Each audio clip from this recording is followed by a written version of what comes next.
Hi everyone. In Anthropology lecture series for paper 1, today we'll be discussing topic 3 part 2.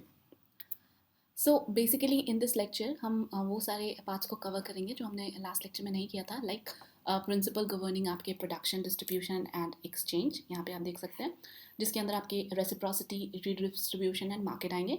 Then will discuss about the globalization and indigenous economic system.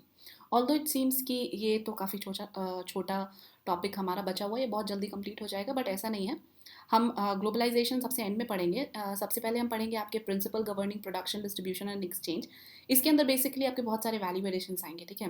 And that is very important, you can say, because nowadays UPSC जिस तरीके से question पूछ रही है, it's just not enough for you to read what is there in the syllabus directly. You have to read under the line, ठीक है. So we will try to cover almost 10 value additions in this lecture along with 4 to 5 case studies, I guess, ठीक है. 4-5 case studies हैं तो हम वो सारे देख लेंगे. So because of that this lecture is definitely gonna be bit lengthier, but please bear with that, right. So सबसे पहले हम शुरू कर लेते हैं इकोनॉमिक एक्टिविटीज़ से आपकी, ठीक है. इकोनॉमिक एक्टिविटीज़ की जब आप बात करते हैं इन टर्म्स ऑफ इकोनॉमी, जो जनरल इकोनॉमी की अगर हम बात करें, तो आपके उसके अंदर आते हैं कंजम्पशन होता है, देन प्रोडक्शन भी उसी के अंदर आता है, एक्सचेंज होता है और डिस्ट्रीब्यूशन होता है, ठीक है. तो ये बेसिकली आप मान सकते हैं some of the key components of the economic activity, जिसे भी आप एक इकोनॉमिक एक्टिविटी के तरीके से देखते हैं, चाहे वो किसी चीज़ों का सेल एंड प्रोडक्शन हो या कोई भी टाइप की चीज़ें हो, तो उसमें आपके ये कुछ स्टेजेस जो हैं वो इन्वॉल्व होंगे ही होंगे, ठीक है. आप इसको एग्जाम्पल से समझना चाहें तो वो भी समझ सकते हैं. से फॉर एन एग्जाम्पल, यहाँ पे प्रोडक्शन किसी मैगी की हो रही है, ठीक है. मैगी की प्रोडक्शन हो रही है, देन इस मैगी की प्रोडक्शन होने के बाद इस मैगी को एक्सचेंज भी किया जाएगा फॉर मनी और for any other thing. Then exchange करने के बाद उसे आगे डिस्ट्रीब्यूट किया जाएगा लोगों में, और वो जब डिस्ट्रीब्यूशन होगा तो आप 2 मिनट की मैगी बना के अल्टीमेटली उसको खाएंगे, and that would be the consumption, ठीक है. सो कुछ थ्योरीज थी, तो ये सबसे पहला हमारा वैल्यू एडिशंस है कि हम इसके पहले आगे प्रोसीड करें regarding this production, distribution, exchange और ये कंजम्पशन को समझने के लिए you need to know the background. जो हमने कल के लेक्चर में बात की थी अबाउट द सब्सटेंटिविस्ट और formalist. So basically first of all, जिन्होंने कल का लेक्चर नहीं देखा है पहले, they should first go and watch that, then they can come to this lecture. It will be easier for you to have a holistic understanding, ठीक है. तो जो आपके इकोनॉमिस्ट थे, जो सब्सटेंटिविस्ट थे, बेसिकली उनका ये मानना था कि जो ये एक्सचेंज पैटर्न होता है, that is the more important thing in the economy, ठीक है. उनका जो एम्फेसिस था वो इस पे ज़्यादा था. एंड इफ़ यू रिमेंबर, सब्सटेंटिविस्ट का जो थ्योरी थी, इनका मानना था कि जो भी हम इकोनॉमिक एक्टिविटीज़ करते हैं वो लॉजिक के ऊपर नहीं होती हैं, ठीक है. जबकि फॉर्मलिस्ट जो था, उनका जो स्ट्रेस था, that was more upon the logic and rational. और आपके ये जो सब्सटेंटिविस्ट है, ये मोस्टली आपके पीजेंट या जो प्रिमिटिव सोसाइटीज़ हैं वहाँ पे ये ज़्यादा कारगर होते हैं, ठीक है. सो आप उनकी माने तो बेसिकली इनके लिए जो एक्सचेंज वाला प्रोसेस था, आप यहाँ पे जो देख सकते हैं, जो एक्सचेंज प्रोसेस है, क्योंकि इसके अंदर हम आगे चल के देखेंगे बहुत सारी केस स्टडीज़ हैं, तो इनके लिए यही ज़्यादा मायने रखता था. और जो आपकी मार्क्सिशियन एंथ्रोपोलॉजिस्ट थे, जैसे कि कार्ल मार्क्स वगैरह हो गए, इनका एम्फेसिस जो था वो द सेंट्रलिटी ऑफ प्रोडक्शन के ऊपर था, ठीक है. जो ये आप यहाँ पे देख रहे हैं, मार्क्सिस्ट के हिसाब से ये, और आपके सब्सटेंटिविस्ट के हिसाब से ये. देन मार्क के हिसाब से, जो इकोनॉमिक बेस और the mode of production in every society is made up of 2 components. और ये कौन से 2 कंपोनेंट्स होते हैं? एक तो होता है फोर्स ऑफ प्रोडक्शन, ठीक है, और दूसरा होता है social relation of the production, the interpersonal and the intergroup relation that man must establish with one another as a consequence of this role in the production process. तो हम आगे ये समझेंगे डिटेल में कि कैसे ये इंटरलिंकेजेस की, ये मार्क्स जो बात कर रहे हैं, किस टाइप के इंटरलिंकेजेस हैं, और जो ये एक्सचेंज प्रोसेस है उसको भी हम डिटेल में पढ़ेंगे. तो basically the purpose for you to understand this particular value addition is कि इन केस अगर आपसे पूछ लिया जाता है सम थ्योरीज, या if you have to write an introduction even, तो आप इसको एज अ इंट्रोडक्शन की तरीके से भी यूज़ करके लिख सकते हैं, डिपेंडिंग अपॉन आपसे जो क्वेश्चन पूछा गया. सो this is a food for thought for you, ठीक है. सबसे पहले हम अब बात कर लेते हैं प्रोडक्शन की, एक एक करके हम और भी जितने हैं सबकी बात करेंगे. तो अगर हम प्रोडक्शन की बात करें, तो प्रोडक्शन आपके जस्ट इन सिंपल वर्ड अगर आप जो सोचते हैं कि प्रोडक्शन यानी कि किसी चीज़ को प्रोड्यूस करना, तो here the meaning is itself very broad, ठीक है. हम यहाँ पे बस प्रोडक्शन की बात नहीं कर रहे, यहाँ पे बहुत सारी एक्टिविटीज़ होती हैं, जैसे collection, production of food collection भी आपके प्रोडक्शन का ही एक सब पार्ट होता है. If you see this particular chart, तब आपको समझ में आएगा कि जो प्रोडक्शन होता है ओवरऑल अगर आप देखें तो इसको आप दो भाग में डिवाइड कर सकते हैं, पहला ये और दूसरा ये। और जो आपका फूड कलेक्शन है उसके अंदर आपकी फूड गैदरिंग, हंटिंग, फिशिंग, ये सारी चीज़ें आ जाएंगी, ठीक है। क्योंकि प्रोडक्शन से यहाँ आपका जो लिटरल मीनिंग है वो नहीं है, यहाँ प्रोडक्शन की बात कर रहे हैं एज अ होलिस्टिक वे, जहाँ की आपकी हंटिंग भी हो रही है तो उससे भी किसी चीज़ का तो उनके पास आ रहा है ना, मतलब कुछ चीज़ें उनके पास आ रही है that with the help of that they can satisfy their hunger and something like that. Fishing से भी वही नीड्स पूरी हो रही है एंड गैदरिंग से भी वही हो रही है।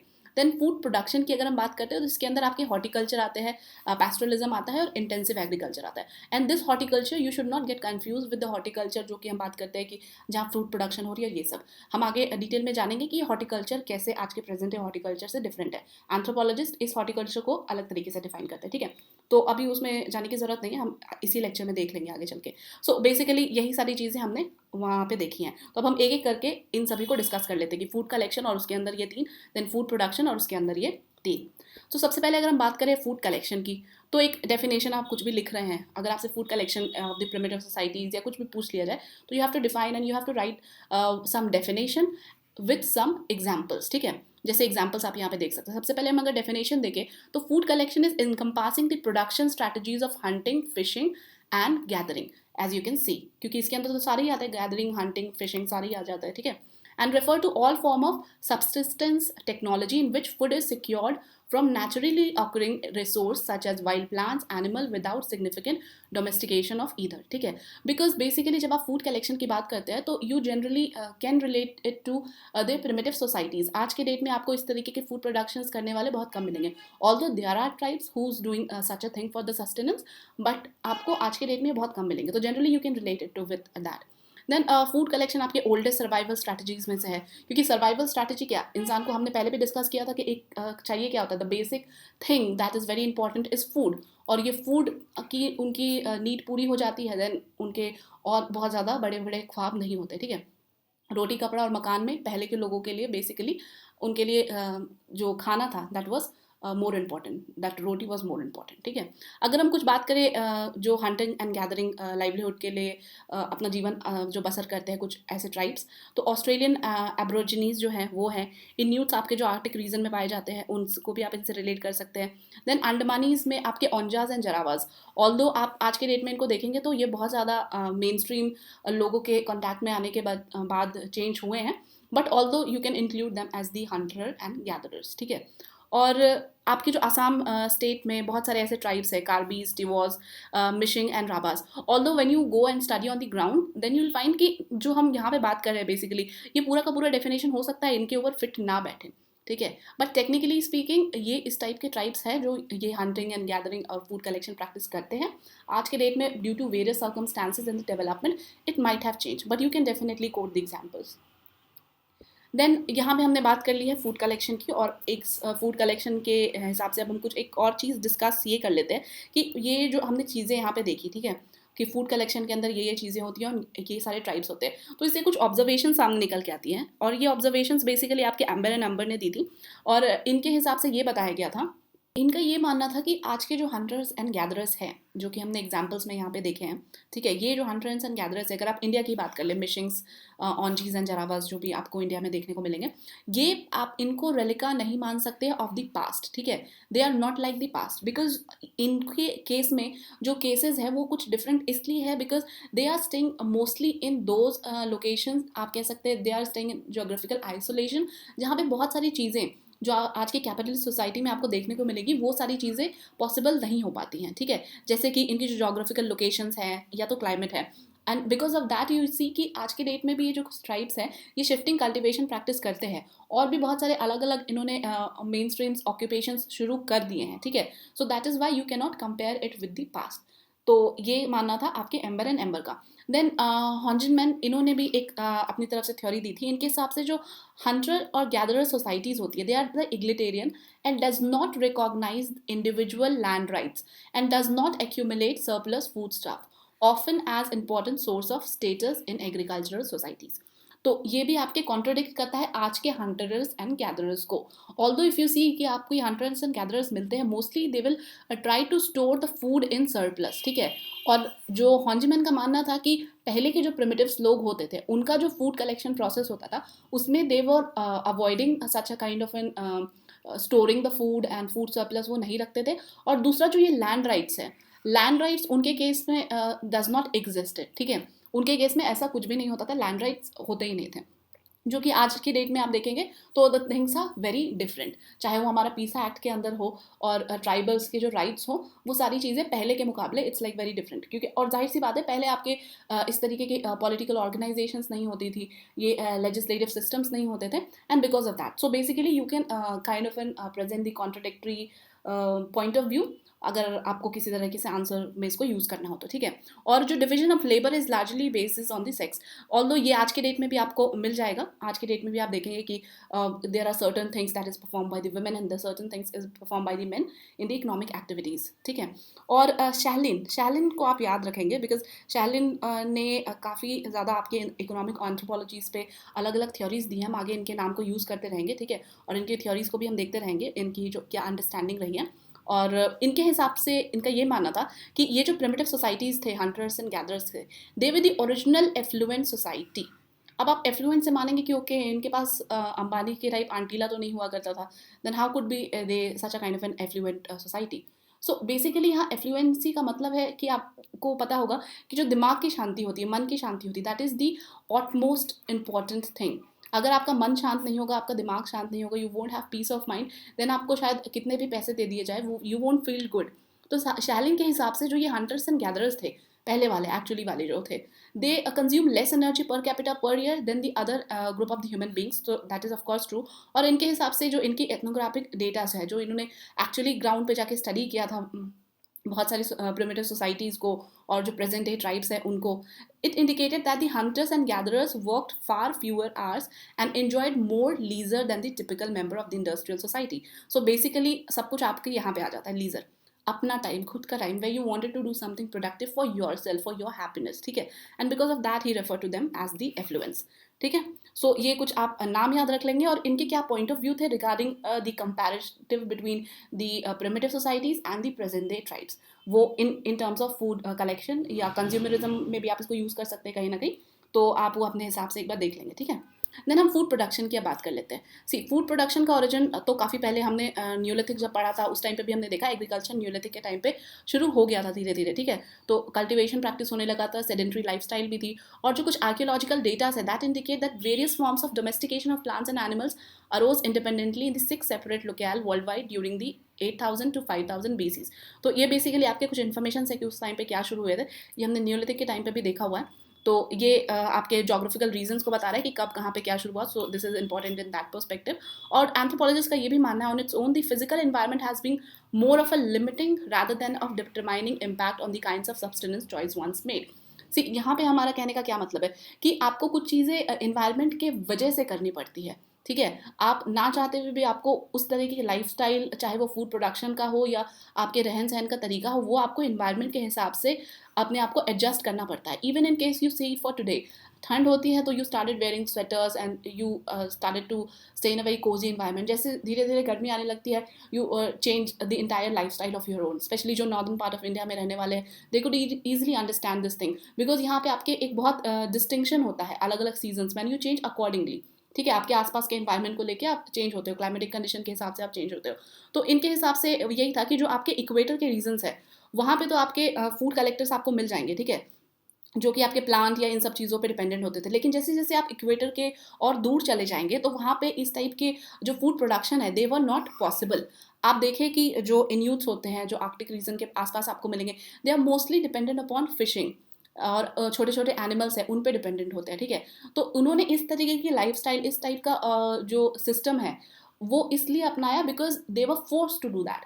तो आप ये जो हंटर्स एंड गैदरर्स की कैटेगरी में आप उनको रख सकते हैं, और ये फूड कलेक्शन के बजाय they are what they are doing this food, sorry, food production की बजाय they are doing this food collection, ठीक है। वो हंटिंग कर रहे हैं, फिशिंग कर रहे हैं, क्यों? Because of the particular kind of an environment that they are living in to, ठीक है। Then yes again we studied all these things, हमने ये गैदरिंग देख ली हैं। देन हॉर्टिकल्चर की अगर हम बात करें यहाँ पे, हॉर्टिकल्चर में आप जो हमने पहले आपको मैंने बताया था कि हॉर्टिकल्चर का जो मीनिंग है in terms of anthropology, that is different from our understanding of horticulture, जिसमें हम मानते हैं horticulture is the growing of fruits and all those things, ठीक है। तो ये आपके सिंपल फूड प्रोडक्शन को डिनोट करता है।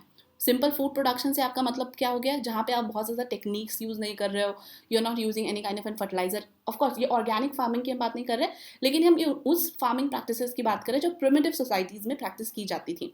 As you can see out here, जो डेफिनेशन दी गई हैं by the anthropologist, primitive agriculture is called the horticulture by the anthropologist. ठीक है, ये एक लाइन आपके कन्फ्यूजन को दूर कर देगा, क्योंकि जो प्रिमिटिव एग्रीकल्चर है हम उसी को यहाँ पे हॉर्टिकल्चर कह रहे हैं. तो you should not get confuse. And rather than farming, because it is carried on a simple gardening supplementary to hunting and gathering. तो मोस्टली ये जो हॉर्टिकल्चर सोसाइटीज़ थी, हम आगे आपके सिलेबस में भी मेंशन है, तो हम हॉर्टिकल्चर सोसाइटीज़ के बारे में भी पढ़ेंगे डिटेल में. तो देयर यू विल सी कि छोटे छोटे फार्म लैंड्स पे कैसे लोग अपने लिए, अपने सस्टेनेंस के लिए चीज़ें उगाया करते थे. इट वॉज नॉट कि वो इसलिए उगा रहे थे कि उनको कल को जाके हाट में बेचना है. ठीक है, ये अपने परिवार, अपने पालन पोषण के लिए उगाते थे. That is why it is sometimes referred as horticulture या प्रिमिटिव एग्रीकल्चर. आप दोनों में से कुछ भी बोल सकते हैं, बोथ आर करेक्ट. और इसमें कोई भी आपका एफर्ट ऑफ फर्टिलाइजेशन, इरीगेशन, ये सारी चीज़ें इन्वॉल्व नहीं होती थी. ठीक है. And the most common one is the extensive और द शिफ्टिंग कल्टिवेशन, और जिसको आप स्लैश एंड बर्न या झूम भी कहते हैं इंडिया में. तो इसको आप हॉर्टिकल्चर के अंदर रख सकते हैं. ठीक है.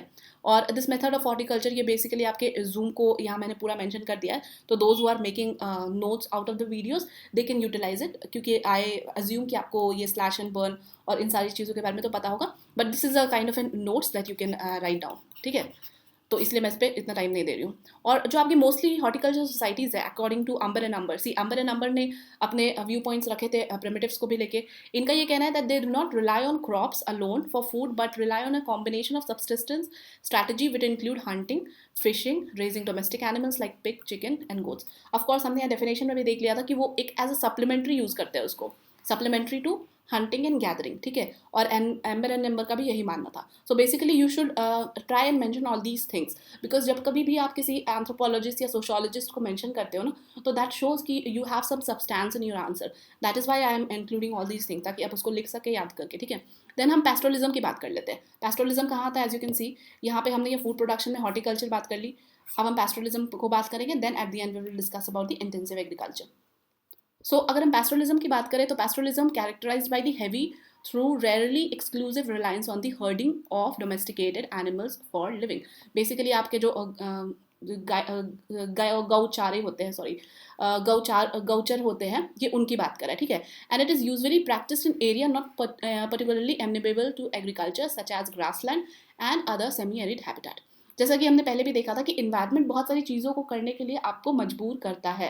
तो इफ़ दिस पैस्टोरलिज्म, ये जो प्रैक्टिस करते हैं, वो जिस जोग्राफिकल लोकेशन में रहते हैं, अगर वहाँ पे इजीली एग्रीकल्चर प्रैक्टिस की जा सकती, तो they could have chosen that, not the pastoralism. क्योंकि पैस्टोरलिज्म के अंदर भी बहुत सारा आपका फिजिकल वर्क इन्वॉल्व होता है, और आपको इसमें काफ़ी सारी चीज़ें हैं जो उसमें ध्यान भी देने पड़ती है, और ये काफ़ी डाइसी भी होता है. ठीक है, कभी आपके जानवर मर गए, कुछ हो गया, तो ये सारे रिस्क भी इन्वॉल्व होते हैं.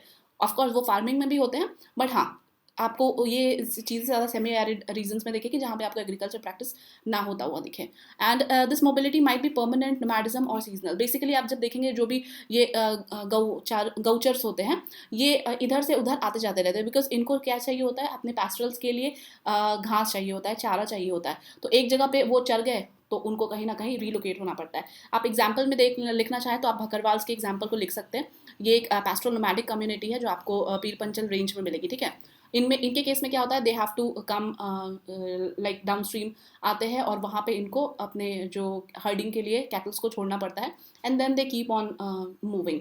तो basically they are the nomadic tribes also. And among the pastoral nomads, grazing lands are generally held communally, and the chief may be designated owner of the land. तो ये बेसिकली यहाँ पे include कर दिया, so that आप थोड़ा सा इनके सोसाइटी को समझ लें, although it's not directly related to it. और ये आपको मोस्टली पेट्रीलिनियर क्लैन मिलेंगे, जहाँ पे lineage that function as corporate livestock owning unit, क्योंकि ये काफ़ी बड़े आपको कह सकते हैं बड़े यूनिट में मिलेंगे. ठीक है. और यहाँ पे लैंड, क्योंकि ग्रेजिंग लैंड तो इनके लिए काफ़ी इंपॉर्टेंट होता है, जहाँ पे इनको घास फूस मिल सके, तो वहाँ पे they have a kind of an system of a chief. और जो ये चीफ का सिस्टम है, हम आगे पॉलिटिकल ऑर्गेनाइजेशन में जब पढ़ेंगे तब हम देखेंगे कि जो ट्राइब्स होते हैं वहाँ पे चीफ्स का क्या रोल होता है. ठीक है. तो अभी के लिए आप याद रख सकते हैं कि यहाँ पे चीफ का भी रोल होता है इन टर्म्स ऑफ भकरवाल्स. तो you can actually interlink many things. ठीक है. तो whenever you are watching any of the lecture, you should keep this in mind कि आपके एंथ्रोपोलॉजी के सिलेबस के अंदर जितना भी कुछ मेंशन है ना, क्योंकि ये एंथ्रोपोलॉजी का, as I already told you, कि ये काफ़ी एक छोटा सा पार्ट है जो हम पढ़ रहे हैं एज अ यूपीएससी एस्पिरेंट, ठीक है. But there are many other things in anthropology that we are not studying as of now. लेकिन अगर आपको अपने आंसर को होलिस्टिक तरीके से प्रेजेंट करना है, you should able to interlink. आप चाहे वो पेपर 1 को पेपर 2 से इंटरलिंकेज करना आपको आता हो, but that is not enough. You have to interlinkage in between the various sections also, ठीक है, क्योंकि यूपीएससी ने कुछ क्वेश्चंस इस साल भी पूछे हैं. That is kind of an interlinkage. Now let's talk about the intensive agriculture. Intensive agriculture में मुझे ज़्यादा आपको कुछ बताने की जरूरत नहीं है. जो प्रेजेंट है आपकी फार्मिंग प्रैक्टिसेस होती हैं, जिसके अंदर आप फर्टिलाइजर यूज़ करते हैं, चाहे वो ऑर्गेनिक हो सकता है. बहुत सारे आज के डेट में ऐसे तरीके आए हैं जहाँ पे आप ऑर्गेनिक फर्टिलाइजर्स यूज़ करते हैं. लेकिन मोस्टली जो आज के डेट में हम प्रैक्टिस कर रहे हैं ना agriculture, that is kind of an intensive agriculture. और यहाँ पे I need not to explain you much. तो यही सारी चीज़ें हैं. आप अगर नोट्स में लिख रहे हैं तो you can write it down, ठीक है. देन हम बात कर लेते हैं अब डिस्ट्रीब्यूशन एंड एक्सचेंज की. और डिस्ट्रीब्यूशन एंड एक्सचेंज में भी हमारे अलग अलग सब डिविजन्स बनेंगे, ठीक है. तो एक एक करके हम उन सभी को डिस्कस कर लेते हैं. See the principle governing production, जिसके अंदर हमने फूड कलेक्शन और ये सारी चीज़ें देख ली, प्रोडक्शन.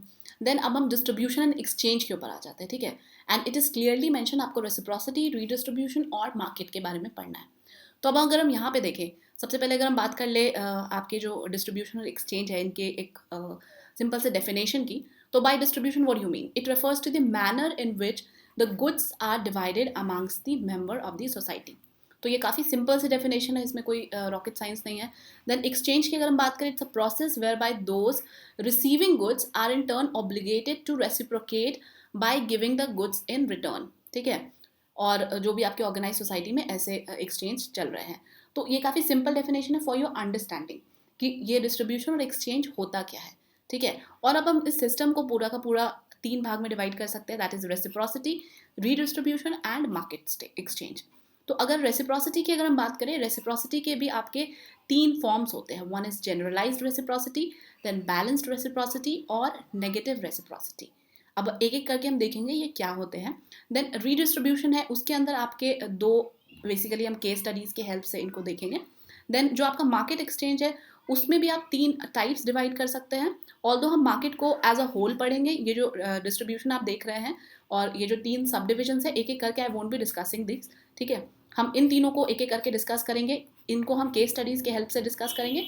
और ये मार्केट के जो आपके इतने सारे डिविजन्स हैं, although they are not very important for you to know, because मतलब कुछ ऐसा इसके अंदर आपको एंथ्रोपोलॉजी पर्सपेक्टिव से नहीं निकला है. जो आपकी बेसिक अंडरस्टैंडिंग है इकोनॉमी को लेकर, अगर आपसे पूछ लिया जाता है तो आप वो लिख सकते हैं. Although will be discussing market as a whole, ठीक है. ये डिस्ट्रीब्यूशन हम डिस्कस नहीं करेंगे डिटेल में. ऑलराइट, यहाँ तक क्लियर है चीज़ें. देन सबसे पहले अगर हम रेसिप्रोसिटी की बात कर ले, लुक, आपको अगर ये वाला चार्ट आप देखते रहेंगे ना बार बार, तो you will be able to remember it easily. हम सबसे पहले रेसिप्रोसिटी के बारे में डिस्कस कर लेते हैं. So reciprocity constitute the main basis of exchange in most non market economies. और reciprocity require adequacy of response but not necessarily mathematical equality. So basically reciprocity आपको क्या वो बोलता है कि एक दूसरा कैसे रिस्पॉन्स कर रहा है. आपने उसको मान लीजिए कुछ चीज़ दी है, जैसे इंडिया में आप दिवाली का एग्जाम्पल ले सकते हैं. दिवाली में आप एक दूसरे को नेबर्स को या आपके फैमिली मेम्बर्स में you generally give gifts, right? So when you are gifting someone, say for an example a 500 rupees flower vase, so you won't expect कि वो, और स्पेशली जब वो आपसे कोई छोटे हो उम्र में, ये आपके रिश्ते में आपसे छोटे हो, तो you won't expect that they will reciprocate with the same thing और with the same amount value की अगर हम बेसिकली बात करें तो, ठीक है. अगर वो आपको एक बच्चा है, आपने किसी बच्चे को कुछ दिया है तोहफे में, और मे इट बी क्लोथ और टॉयज और anything, so the child need not to reciprocate with the same amount और the same value to you. अगर वो आपको एक कार्ड भी बना के देता है और इवन सिंपल स्माइल और thank you would be enough, ठीक है. तो इसीलिए आप इसको मैथमेटिकल इक्वालिटी में लेके नहीं जा सकते जब हम रेसिप्रोसिटी की बात करते हैं. Although there is a kind of an believe और यू कैन से एक्सपेक्टेशन हो जाती है यहाँ पे जब हम रेसिप्रोसिटी की बात करते हैं. कहीं ना कहीं एक्सपेक्टेशन से भी इंटरलिंक है, ठीक है. लेकिन हम अभी वो ह्यूमन साइकोलॉजी नहीं पढ़ रहे हैं, तो वी विल मतलब limit our self to this discussion only. So according to Sahlins मैंने पहले भी बोला था, इनका नाम आगे आने वाला है. ऑल्दो ये आगे भी अभी थ्योरीज देते रहेंगे. अभी ये शायद लगभग 90 साल के हैं, समथिंग लाइक दैट. तो ये अभी भी जिंदा है बेसिकली, ठीक है. So he has a lot of contribution in economic anthropology. तो ये आप आगे भी कुछ कुछ चीज़ें देते रहेंगे, तो वी विल सी इनकी क्या कॉन्ट्रीब्यूशन रहती है. सो इन्होंने बताया था जो रेसिप्रोसिटी है may be defined into 3 types based upon the criteria of the stipulation of material return. और ये क्या क्या क्राइटेरिया इन्होंने बताए थे, ये जनरल रेसिप्रोसिटी, बैलेंस रेसिप्रोसिटी और ये नेगेटिव रेसिप्रोसिटी. तो जनरल रेसिप्रोसिटी जब हम पढ़ेंगे तो वेयर वी विल सी कि ये जो आपके हाउस होल्ड है, ठीक है, ये हाउस होल्ड हो गया, ये जो आपका ये जो लीनियज हो गया, ये जनरल रेसिप्रोसिटी बेसिकली आपके इन्हीं के दायरे के अंदर काम करती है. जब हम जनरल रेसिप्रोसिटी की डेफिनेशन पढ़ेंगे then things will be more clear. जो आपकी बैलेंस्ड रेसिप्रोसिटी है ये आपके हाउस होल्ड और आपके जो क्लोज किन्स है उनसे थोड़ा दूर हटके, जो आपका विलेज है, आपका ट्राइबल वाला जो एरिया है, मतलब ट्राइब्स जो भी आप जिसके पार्ट है वहाँ तक लिमिट होती है. देन जो नेगेटिव रेसिप्रोसिटी होती है वो बेसिकली आपके इन सब के दायरे से बाहर होती है. जो आपके एनिमीज होते हैं, जो आपके कॉम्पिटिटर्स होते हैं, वहाँ पे आप नेगेटिव रेसिप्रोसिटी शो करते हैं, ठीक है. तो अब हम एक एक करके इनको देख लेते हैं और एट द एंड हम देखेंगे कि ये जो शैलीन ने ये चीज़ बताई है इसके कुछ क्रिटिसिजम्स भी हैं बाय वेरियस अदर एंथ्रोपोलॉजिस्ट, वो हम डिस्कस कर लेंगे. तो जनरल रेसिप्रोसिटी की अगर हम बात करें तो जनरल रेसिप्रोसिटी क्या होता है? Is a gifting without considering any immediate और प्लान रिटर्न. सपोज आप अपने फैमिली मेम्बर में your mother and father, you are gifting them something, ठीक है, तो you won't like expect something in return immediately. Maybe आपको लगे कि अच्छा आपके वो फादर एंड मदर है, they might give you something as a gift during your birthdays और एनिवर्सरीज, क्योंकि जनरली हमारे एक्सपेक्टेशंस होते हैं कि आपको बर्थडे में कोई गिफ्ट दे, ठीक है, mostly from your close Keynes.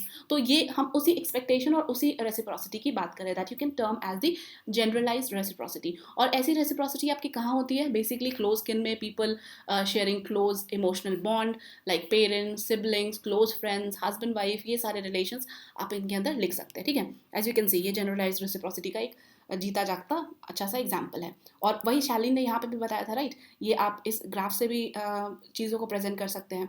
Then generalise reciprocity same graph है, ठीक है. तो बैलेंस रेसिप्रोसिटी की अगर हम बात करें तो it occurs when someone gives to someone else expecting a fair and a tangible return. See इसका एग्जाम्पल आपको इंडियन हाउस होल्ड में तो बहुत अच्छा देखने को मिलेगा. When ever there is a marriage you might observe in your house, ये सबके लिए लागू नहीं हो सकता है, बट हाँ, there are most of the households in India, they have a kind of an register in which they mention each and everything that they receive during the marriage ceremony और any other functions, ठीक है, कि Mr. Sharma gave this and this amount, and Mr. Lal gave this and this amount, then Srivastava gave this and this amount. So they will reciprocate in that similar manner. अगर किसी के यहाँ से उनको नेक में 500 रुपये मिले हैं तो they will reciprocate in the same manner. 501 रुपये दे दिए, 5100 रुपये दे दिए, 5100 दे दिए, मतलब समथिंग लाइक दैट, ठीक है. तो that is called this symmetrical reciprocity और बैलेंस्ड रेसिप्रोसिटी, ठीक है. तो इसके अंदर वही होता है, आप किसी को चीज़ देते हो तो आप उसी टाइप का रिटर्न भी एक्सपेक्ट करते हो. सपोज अगेन अगर आपको और तरीके से समझना है तो आप ऐसे समझ सकते हैं. Suppose you have gifted someone Apple watch, ठीक है, your a good friend, you have given them an Apple watch expecting कि अच्छा कभी ना कभी मेरा बर्थडे या मेरा कुछ फंक्शन आएगा तो they will reciprocate in the same manner, and ultimately they give you something that you might not expected, काफ़ी उनसे चीप हो सकता है इन टर्म्स ऑफ वैल्यू. तो कहीं ना कहीं आपको लगेगा कि अच्छा मैंने तो उसको इतना महंगा वॉच गिफ्ट किया and the person has reciprocated with something very cheap, ठीक है. तो इस केस में आप बोलेंगे कि वहाँ पे एसिमेट्रिकल रेसिप्रोसिटी हुई है. लेकिन जो बैलेंस रेसिप्रोसिटी होगी उसमें सेम वैल्यू के ऑलमोस्ट, ऑल्दो ये जो इमोशंस और ये गिफ्टिंग होती हैं इस पर एक अलग डिबेट हो सकता है कि यहाँ पे रेसिप्रोसिटी का क्या मतलब है. वो तो आप किसी को ये सोच के नहीं देते हो, that is another thing. But हाँ, जब आप रेसिप्रोसिटी और उसके टाइप्स पढ़ेंगे तो we have to think in this way only, right. Then examples जो हमने यहाँ पे ऑलरेडी डिस्कस कर लिए हैं, ठीक है, वही सारे एग्जाम्पल्स आपके यहाँ पे मैंशन है. और there is a fine line between the generalised and the balanced reciprocity, particularly gift giving in urban society where thought it might appear to be a generalized reciprocity, there may be a strong expectation of balance. Ultimately कि आपको ऐसा लगेगा कि ये generalised है कि किसी ने मेरे बेटी की शादी पे कुछ गिफ्ट दिया था या किसी ने मेरे बर्थडे पे कुछ दिया था तो I should reciprocate. But actually में चीज़ें वही होती है कि you will start looking at the status of the gift that might have you receive from that particular person, ठीक है. तो आप उसी तरीके से सोचते हो. तो ये आप इस तरह से बता सकते हो. इसको वेन डायग्राम के भी हेल्प से आप समझ सकते हो कि कैसे आपके जनरलाइज्ड रेसिप्रोसिटी और सिमेट्रिकल रेसिप्रोसिटी के बीच में कुछ इंटरलिंकेजेस तो है, ठीक है. अल्टीमेटली आप एक थिन लाइन ड्रॉ करना कभी कभी मुश्किल हो जाता है. देन हाँ, आपके ये कुछ एग्जांपल्स हैं जो हमने अभी डिस्कस कर लिया, आप इसको एग्जांपल से भी सब्सटेंटिएट कर सकते हैं. और जो बैलेंस रेसिप्रोसिटी होती है आपकी generally operate in an egalitarian principle and it could also take on an competitive form. See competitive form ये कैसे ले सकती है कि आपको मान लीजिए दूसरे ने किसी आपकी घर में कुछ फंक्शन था and they have given 5000 rupees for that, और you have such a kind of an feeling कि that I have to give something more than this, ठीक है. आप you just can not return it like 5,000 rupees देते, जैसे हमने बात की ना 5100, लाइक 5,100 आपने दिया, तो ये एक टाइप ऑफ कॉम्पिटिटिवनेस फॉर्म है कि अच्छा उनसे थोड़ा तो बेटर करना है, ठीक है, उन्होंने जो किया था उनसे थोड़ा बेटर करना है। तो यू कैन से कि इस बैलेंस रेसिप्रोसिटी में एक ये वाला एंगल भी कहीं ना कहीं आ जाता है। And normally it might be a means for the villagers to bank surplus food by storing up social credit with fellow villagers by giving fees with expectation that credit will be returned। सी ये आपके villages में आपको ज़्यादा देखने को मिलेगा, जहाँ पे लोग कभी कुछ फंक्शन कर दिया, कुछ कर दिया, तो उनके हर फंक्शंस में there is some kind of an gifting system, और गिफ्टिंग सिस्टम में mostly they don't get the bouquets and many other things like that. They generally reciprocate with the cash, ठीक है, वो कैश दे देते हैं कि अगर बेटी की शादी हुई तभी भी कैश। किन्हीं सोसाइटीज़ में ऐसा भी होता है that if there is a death of the person, और उसके टाइम पे जो रिचुअल्स होते हैं they also give cash to support the family and something like that.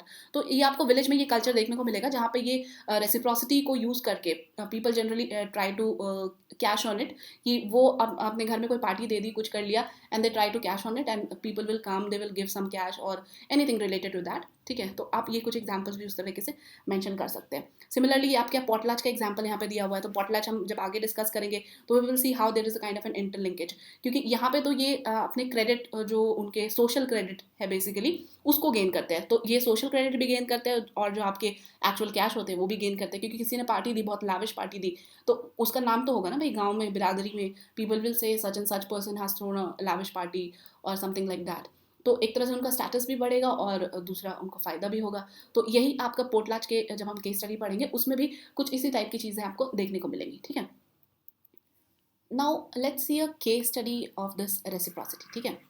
ये आपके इंडियन ट्राइब्स पे बेस्ड है। हम यहाँ पे मुंडा, ओरांव और गॉन्स की अगर बात करें, सो ये आज के डेट में कुछ ऐसे ट्राइब्स हैं those who are practising agriculture although at a small scale, और इसी स्मॉल स्केल की वजह से इनके पास बहुत सारा इन्वेस्टमेंट नहीं होता इन टर्म्स ऑफ कैपिटल, जो कि ये अलग अलग चीज़ों के लिए, लाइक से फॉर एग्जांपल जब राइस ट्रांसप्लांटिंग, पैडी ट्रांसप्लांटिंग की जब बात आती है, तो it's a very labour intensive process as you may know, like people have to stand for like hours and hours in the knee water, ठीक है। तो ये सारी चीज़ें आपको देखने को मिलेंगी इन टर्म्स ऑफ जब हम लार्ज फार्मर्स की बात करें, they generally deploy labours from all across the country. वो चीप लेबर्स लेके आते हैं बिहार, झारखंड, उत्तर प्रदेश, इन जगहों से, और दे डिप्लॉय देम, ठीक है। बट जनरली जब आप इनकी बात करें, मुंडा, ओराव और गौंड और इन जैसे जो अदर ट्राइब्स है, इनका एक तो लैंड बहुत छोटा होता है जहाँ पे ये इस टाइप की एग्रीकल्चर प्रैक्टिसेस करते हैं। तो what they do is they generally take help from their kids, जो इनके आसपास के रिलेटिव्स होंगे उनको बोलेंगे भाई थोड़ा सा आजा, हम अभी ट्रांसप्लांटिंग करने वाले हैं, मेरी थोड़ी मदद कर दो। तो अब of course when they are taking help from the kins, तो ज़रूरी नहीं कि किन्स को ये वेजेस दे, ठीक है, कि अच्छा चलो मनरेगा का इतना रेट लग रहा है तो I will pay you accordingly, तो ऐसा नहीं होता है। What they do is they do a kind of an generalised type of reciprocity. तो वो क्या करते हैं कि ये जो अपने किन्स है जिन्होंने उनकी मदद की है, हेल्प की है, they generally offer them food drinks as hospitality, और मे बी गिफ्ट्स भी दे सकते हैं कि उनके पास कुछ सरप्लस था पिछले साल जो उन्होंने पैडी उगाई थी, उनसे कुछ अगर उनको फ़ायदा हुआ है तो वो सारी चीज़ों से वो उनको कंपनसेट करते हैं, but need not to be necessarily with the cash और मनी, ठीक है, ऐसा नहीं होता है। और वो कितना होगा, क्योंकि हियर पैडी ट्रांसप्लांटिंग में आप उनकी हेल्प कर रहे हैं, तो that means you are doing some kind of a labour intensive job, जो कि एक इंटेंजिबल चीज़ है, you can not valuate it, right. तो इसीलिए आप इसको जनरलाइज टाइप ऑफ रेसिप्रोसिटी कह सकते हैं, नॉट द बैलेंस्ड वन, क्योंकि बैलेंस्ड वन में तो वो इक्वल होना चाहिए ना दोनों साइड, तो वो वैसा नहीं होता है यहाँ पे। और अगर हम balance reciprocity amongst the tribes of India अगर कुछ एग्जांपल्स देखें, तो अगेन आप ओराव, मुंडा, हो, खारिया, इनके एग्जांपल्स दे सकते हैं। तो बेसिकली इनको कुछ एग्रीकल्चर एम्प्लीमेंट्स की ज़रूरत होती है, जैसे जो ये एग्रीकल्चर के दौरान यूज़ करते हैं अलग अलग लोहे की बनी हुई चीज़ों की, उनकी ज़रूरत पड़ती है। तो एक आर्टिशन ट्राइब्स होते हैं लहार्स, ये इनसे ये सारी चीज़ों को एक्वायर कर सकते हैं, ठीक है। और इन टर्न उनको क्या देते हैं, they customary annual payment in kind और कैश। तो ज़रूरी नहीं है कि वो कैश में ही देंगे, इन काइंड और कैश।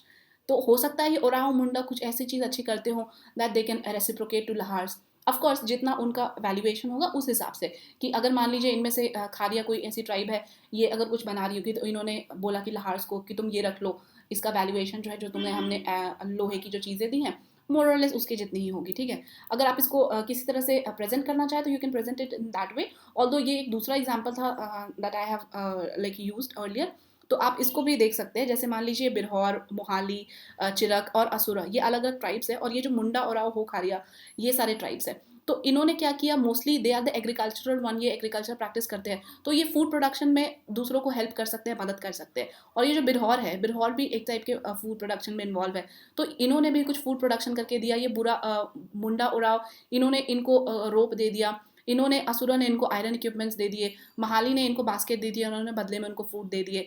उसी तरह से अलग अलग आप देखेंगे यहाँ पे एक बैलेंस रेसिप्रोसिटी चलती रहती है। तो this is how you can represent it using a diagram. Then similarly ये आपके जो एक कोटा ट्राइब्स है, कोटा ट्राइब्स का भी आप देख सकते हैं खुरुम्बा के साथ, टोडा के साथ और बडगास के साथ क्या क्या रिलेशन होता है। तो ये वही सारी है कि आप यहाँ पे आप देख लीजिए, ये सॉसरी सर्विसेज भी प्रोवाइड करे। सॉसरी एक टाइप के, हम जब आगे मैजिक और इन सब चीज़ों की बात करेंगे there you will know in detail कि ये होता क्या है, ठीक है। स्पेलिंग थोड़ी सी गलत होगी, आप उसको देख लीजिएगा, तो वो हम उस चीज़ में देखेंगे कि वो होता क्या है। बट आप ये मान के चलिए कि यहाँ पे हम बस टेंजिबल चीज़ों की बात नहीं करें, we are also talking about the intangible चीज़। आप इनटेंजिबल चीज़ों से भी ये बैलेंस रेसिप्रोसिटी दिखा सकते हैं, कर सकते हैं। अब यहाँ पे ये म्यूजिक एक्सचेंज कर रहे हैं, पॉट्स कर रहे हैं, नाइफ्स कर रहे हैं, ये सॉसरी दे रहे हैं, तो ये सारी चीज़ें क्या है, ये सेरेमोनियल म्यूजिक इनको प्रदान कर रहे हैं। तो these are the things that you can not like valuate in terms of money. तो these are the things that you can use as an example, और आप डायग्राम ड्रॉ करेंगे, that will be better than anything. Now negative reciprocity. See, negative reciprocity का मतलब होता है that when a party intend to profit from the exchange, ठीक है। तो आप अगर इसको एक डे टू डे एग्जाम्पल से समझें तो it can be tobacco seller selling tobaccos to someone. उसके केस में क्या हो रहा है, वो टोबैको तो सेल कर रहा है और उससे उसको फ़ायदा हो रहा है, और जो अदर पर्सन है उसकी जो हेल्थ है वो डिटोरिएट होगी, because of course tobacco is injurious to health. तो that you can include in negative reciprocity, ठीक है। और भी इसके बहुत सारे एग्जाम्पल हो सकते हैं, हम आगे देख लेंगे। और एज यू कैन सी ये आपके मोस्टली किससे होता है, जो आपके इनर ग्रुप होता है उसके साथ नहीं होता है, अपने हाउस होल्ड या लीनियज वालों के साथ ये वाली नेगेटिव रेसिप्रोसिटी नहीं करते। ये मोस्टली स्ट्रेंजर्स या तो एनिमीज़ के साथ होगा, ठीक है। एज यू कैन सी ये आउटवर्ड होता है। देन और जो दूसरा एग्जाम्पल है, यू कैन से कि एक someone being very respectful towards the boss in order to get promotion. यहाँ जो इंटेंट है that is different, that is why you can say कि ये एक एग्जाम्पल ऑफ नेगेटिव रेसिप्रोसिटी है। दूसरा ये यहाँ पे आप देख सकते हैं अर्बन एरिया पे जहाँ पे आप इन्फ्लेटेड प्राइस पे कुछ चीज़ों को बेच रहे हैं, तो ये भी एक टाइप का नेगेटिव रेसिप्रोसिटी हुआ, जहाँ आप अपने प्रॉफिट को सबसे ऊपर रख रहे हैं, you are not caring about others, ठीक है। क्योंकि others have to pay inflated price, उसको ज़्यादा प्राइस पे करना पड़ा है, of course that will ultimately impact the income of that person. और चूंकि उसके पास कोई ऑप्शन नहीं है वहाँ पे, क्योंकि एज यू कैन सी ये सेल कहाँ पे कर रहा है, इन्फ्लेटेड प्राइस पे, जहाँ पे बहुत लिटिल कंपटीशन है, यानी कि वहाँ आसपास बहुत ऑप्शंस हैं नहीं खाने के, ठीक है। तो लोग अल्टीमेटली जाएंगे ही इसके पास, और इसके पास जाएंगे तो ये इन्फ्लेटेड प्राइस पे बेच रहा है, इन्फ्लेटेड प्राइस पे बेचेगा तो वो पर्सन की इनकम इम्पैक्ट होगी, यानी कि उस पर नेगेटिव इम्पैक्ट आएगा। तो those are the things that you can include. और ये जो शैलिन वाला पॉइंट था दैट वी हैव सीन कि यहाँ कैसे उन्होंने अलग अलग जनरल, बैलेंस्ड और नेगेटिव रेसिप्रोसिटी को बताया है कि ये आप अपने किन ग्रुप से और अपने विलेज, ट्राइबल और आउटवर्ड कैसे कैसे मूव ऑन करते हैं। तो अब हम देख लेते हैं कि इसका क्रिटिसिज्म क्या था। तो ये क्रिटिसिज्म दिया किसने था, criticism was given by Tim Ingold, आपको ये नाम याद रखना है।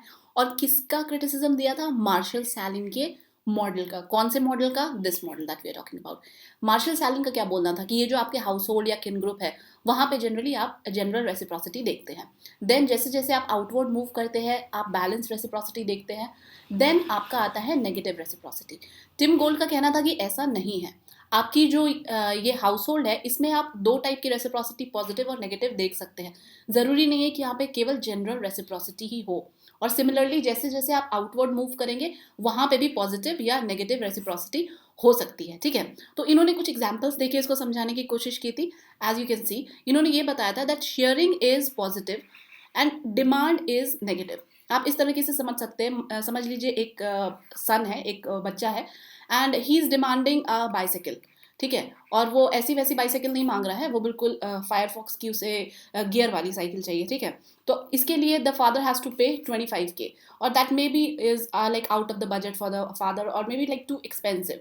तो इस केस में आप बोलेंगे जो डिमांड है that can be also termed as negative, ठीक है। लेकिन जो शेयरिंग है, मान लीजिए कि यही बच्चा है and he has something that he sharing with the sibling, तो उस केस में that is called as positive sharing, ठीक है। तो ये रेसिप्रोसिटी आप बोल सकते हैं। तो टिम गोल्ड का इन गोल्ड का कहना था कि ये आपके किनशिप में और फैमिली में भी ये पॉजिटिव एंड नेगेटिव हो सकता है। सिमिलरली जैसे जैसे आप आउटवर्ड मूव करते हैं, तो इन्होंने बताया कि बार्टर सिस्टम जो है वो एक पॉजिटिव आप काउंट कर सकते हैं, बट जो थेफ्ट है दैट कैन बी नेगेटिव, ठीक है। ऑल्दो बार्टर हमने देखा था कि barter is also a negative reciprocity, ठीक है। If you might not remember, हमने बार्टर यहाँ पे, although I didn't told you, sorry, ये बार्टर जो है is believe to fall with in the realm of negative reciprocity, ठीक है। तो लेकिन इन गोल्ड का कहना था कि बार्टर जो है वो, ऑल्दो आप नेगेटिव रेसिप्रोसिटी में उसको काउंट कर रहे हो as per the Sahlin, but barter is a positive thing, ठीक है। थेफ्ट इज नेगेटिव, थेफ्ट को आप नेगेटिव मान सकते हो, बार्टर को आप नेगेटिव नहीं मान सकते। तो that was being told by in gold. तो ये कुछ आप क्रिटिसिज्म्स याद रख सकते हैं, क्योंकि अगर आप इसको ड्रॉ कर रहे हैं डिपेंडिंग अपॉन कि कितने नंबर का आपको क्वेश्चन पूछा गया है, उस हिसाब से आप ये क्रिटिसिज्म भी मेंशन कर सकते हैं ऑफ द शैलिन, ठीक है। देन अभी देखिए हमने ये रेसिप्रोसिटी में जनरलाइज्ड, बैलेंस्ड और नेगेटिव बात कर ली। अब हम रीडिस्ट्रीब्यूशन की बात कर लेते हैं, ठीक है। रीडिस्ट्रीब्यूशन में मैंने बोला कि हम केस स्टडी भी देखेंगे इनके ऊपर, तो अब ओवरऑल रीडिस्ट्रीब्यूशन का कंसेप्ट क्या है वो देख लेते हैं पहले। सो रीडिस्ट्रीब्यूशन बेसिकली क्या होता है? Kind of an economic exchange characterized by accumulation of goods or labor with the objective of subsequent distribution within a social group according to culturally specific principle. सी, अगर आप में से कुछ लोगों ने मूवीज देखी होंगी पहले की, तो वहां पे आप देखते होंगे कि एक सेठ साहूकार, there is some kind of an influential person, and he tries to influence people by distributing things to them, may be some like a kind of an blanket और सम गुडीज लाइक दैट, ठीक है, so that he can have a social impact upon them. तो that you can consider as a redistribution, ठीक है। ये सारी चीजें you found in the society itself, it's just that you need to observe it and quote it as an example in your answers. So ये जो redistribution है, it exist in all societies with in the families well labour और product और income are pooled for the common good. ये mostly आपको Hindu joint families में देखने को मिलेगा, हिंदू अनडिवाइडेड फैमिलीज जो आप बोल सकते हैं। यहाँ पे आप देखेंगे that all the things, all the earnings are being shared amongst everyone, ठीक है। they have a common pool of things, they have a common pool of expenses out of which they do the household expenses and all those things. So that is also redistribution because everybody is getting benefited out of it, ठीक है। लेकिन the head of the family, he takes care of everything so that he has that influence amongst other, ठीक है। क्योंकि at the end अगर उनका वो influence नहीं रहेगा तो कोई उनको पूछेगा नहीं, maybe like that, don't take it otherwise although.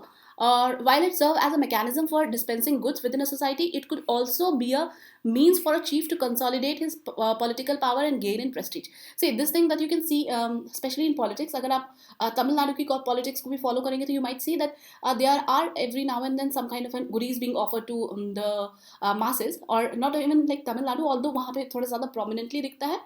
That is why I am quoting that example, कि आप देखेंगे कहीं पहले जब जयललिता के टाइम पे there was a distribution of TV, fridge and other household goods, so that आपका एक इन्फ्लुएंस बना रहे, इन्फ्लुएंस सेंटर। और क्योंकि लोग कहाँ जाएंगे, like in Delhi Kejriwal is offering electricity subsidy, that is why like people are so much tilted towards him, क्योंकि उनका तो फायदा हो रहा है ना। You are not paying any kind of an electricity, you are getting 200 units free. तो ये सारी चीज़ें क्या, एक इन्फ्लुएंस करने की पावर है। और वो क्या करे, चीज़ों को रीडिस्ट्रीब्यूट तो कर रहे हैं। केजरीवाल या कोई भी other politicians, they are not paying out of their own pocket, they are doing it via pooling something and by redistributing it, right?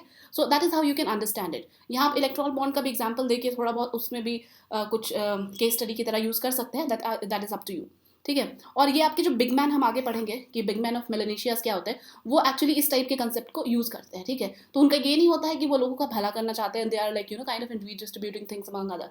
उनके अपने कुछ पॉलिटिकल मोटिव्स होते हैं, उनको कुछ अपना सोशल इन्फ्लुएंस बनाना होता है, because of that they used to do all those things. So that is what the distribution is all about. Then हम at the end मार्केट या मार्केट एक्सचेंज जो भी आप बोले उनकी बात कर लेते हैं, ठीक है। मार्केट की अगर हम बात करें तो मार्केट या market exchange involves the buying and the selling of goods, labour, land, rental, credit etcetera by the person using the intermediary token of common exchange value. और कॉमन एक्सचेंज वैल्यू की हम यहाँ क्या बात करें, इट्स डिपेंड अपॉन कि what kind of an market you are talking about, ठीक है। हम इंटरनेशनल मार्केट की बात करें, डोमेस्टिक मार्केट की बात करें, प्रिमिटिव सोसाइटीज़ की मार्केट की बात कर रहे हैं, हम जो आज के प्रेजेंट डे ट्राइब्स है उनकी मार्केट की बात कर रहे हैं, तो वहाँ पे ये जो एक्सचेंज वैल्यू है ये सब जगह अलग हो सकती है, ठीक है। इसमें आपके बार्टर भी इंक्लूड हो सकते हैं। और हॉन्गिनमैन ने कहा था that such a two party market transaction could very well become a form of negative reciprocity unless some sort of arrangement has been made to ensure at least an approach to balance. तो यहाँ पे अगर आप देखेंगे, आपको याद होगा कि हमने बताया था कि बार्टर वाला जो सिस्टम है, बार्टर वाले सिस्टम को कहाँ रखा था शालिन ने, इन दी नेगेटिव रेसिप्रोसिटी, राइट। और उसको इन गोल्ड ने क्या बोला था, इन गोल्ड ने उसको बोल दिया था कि बार्टर सिस्टम तो एक आप पॉजिटिव काइंड ऑफ रेसिप्रोसिटी मान सकते हैं, ठीक है, टू एन एक्सटेंट। वो ज़रूरी नहीं है कि it's also should have to be negative. लेकिन जो हॉन्जीमैन है, हॉन्जीमैन का भी यही कहना था कि अगर आपके कोई भी टाइप के मार्केट एक्सचेंज हो रहे हैं that can go up to negative reciprocity, तो इसमें आपका बार्टर सिस्टम भी आ जाता है। It can go as a negative reciprocity because अगर वहाँ पे किसी शॉर्ट ऑफ अरेंजमेंट नहीं होगा जहाँ पे आप बैलेंसिंग एक अप्रोच रख पाए, तो हो सकता है एक के बजाय दूसरे को उसका ज़्यादा फायदा हो सकता है, ठीक है। तो ऑल द वे आप कह सकते हैं कि अगर मार्शल सैलिन यहाँ पे है एक टिप पे एंड इन गोल्ड यहाँ पे है, तो ये बीच बीच की बात कौन कर रहे हैं, हॉन्जीमैन, ठीक है। तो ऐसे आप तरीके से देख सकते हैं। तो that is all about the market.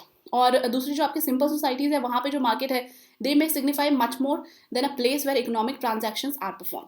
Because आप देखेंगे कि जो हार्ट्स होती हैं, जो ट्राइबल हार्ट्स होती है, वहाँ पे there are various other things that is being taken care. कुछ जगहों पे तो ऐसे भी आपको सिस्टम्स देखने को मिलेंगे, I just can't recall the name of the tribe, but उनके केस में ऐसा होता है कि they go to a market place और जो हार्ट लगती है उनके महीने की, और वहाँ पे वो अदर चीज़ें तो एक्सचेंज करते ही है, साथ ही साथ वहाँ पे कई बार उनके शादी के प्रपोजल्स और ये सारी चीज़ें भी होती है, अरेंजमेंट्स, ठीक है। तो दैट इज़ वाई ये एक आपका केवल सिस्टम ऑफ एक्सचेंज की तरह ही वर्क नहीं करता है, अदर भी इसके सोशियो इकोनॉमिकल एस्पेक्ट्स होते हैं, ठीक है, दैट यू कैन मेंशन।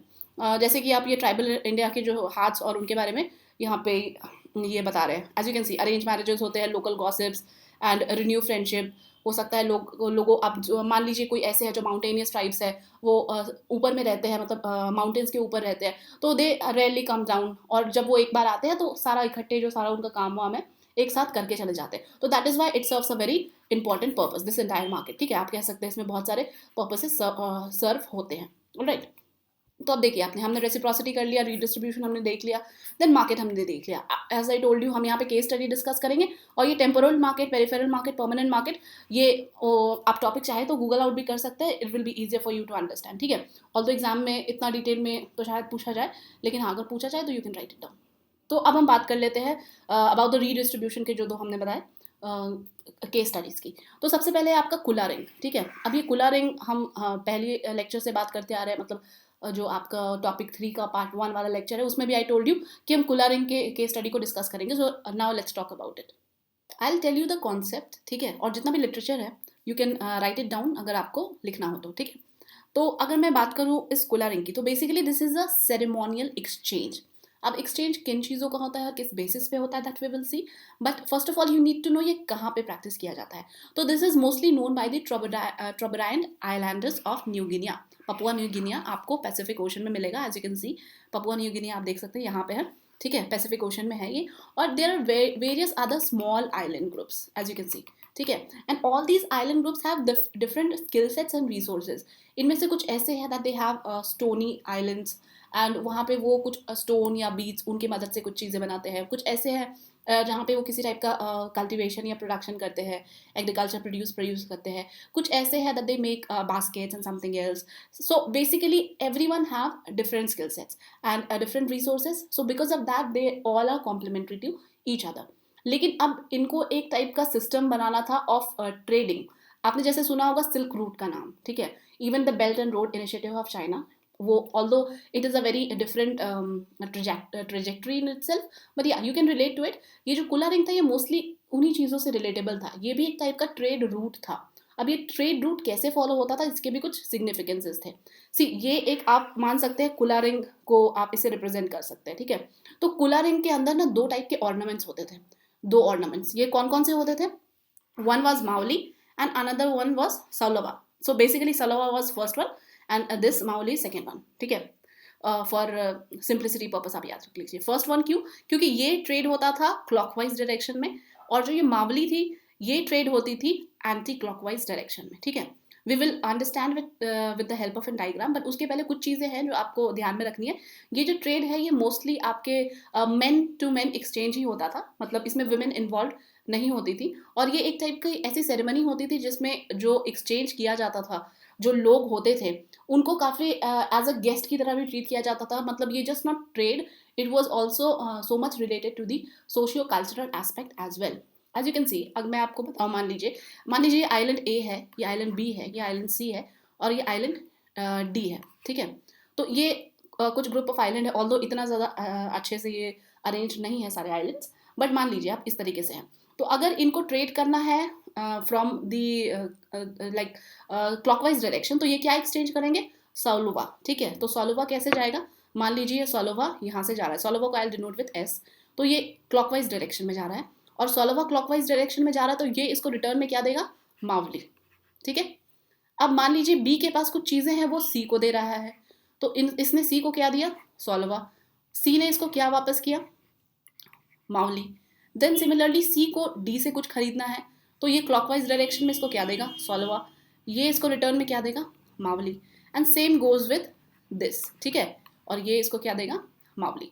तो एज यू कैन सी एक तरह का ये रिंग, एक चेन स्ट्रक्चर फॉर्म कर रहा है, that is why the name, ठीक है। अब ये क्या होता है, मान लीजिए ये ए टू ये बीच में तो गए, तो अब ऐसा नहीं होता, ये अपने छोटे छोटे बोट्स बनाते हैं, उन पे जाते हैं, या फिर रिस्की भी होता है, ऑल्दो आपको देखने में लग रहा होगा कि अच्छा इतने से इतनी दूर तो जाना है, आइलैंड पास पास होंगे, बट वैसा नहीं है, काफ़ी इसके अंदर रिस्क भी इन्वॉल्व होते हैं, और ये एक आइलैंड से दूसरे आइलैंड में जाते हैं, वहाँ पे अच्छे खासे दिन रहते हैं, और इस आइलैंड ग्रुप पे ये जाने के बाद यहाँ पे इनको जो भी चीज़ें लगती हैं जो इनके काम आने को होगी, वो वहाँ से चीज़ें वो ले करके आते हैं। तो ये एक अपने टाइप में काफ़ी कल्चरली रिच इवेंट होता है, काफ़ी वो अच्छे तरीके से इसको सेलिब्रेट करते हैं, और ये जो गेस्ट इनके यहाँ गए इसको काफ़ी अच्छी ट्रीटमेंट भी दी जाती है। तो that is all the significance of it, ठीक है। और ये सारी चीज़ें ही आपके यहाँ पे मेंशन है, that we what we just discuss right now.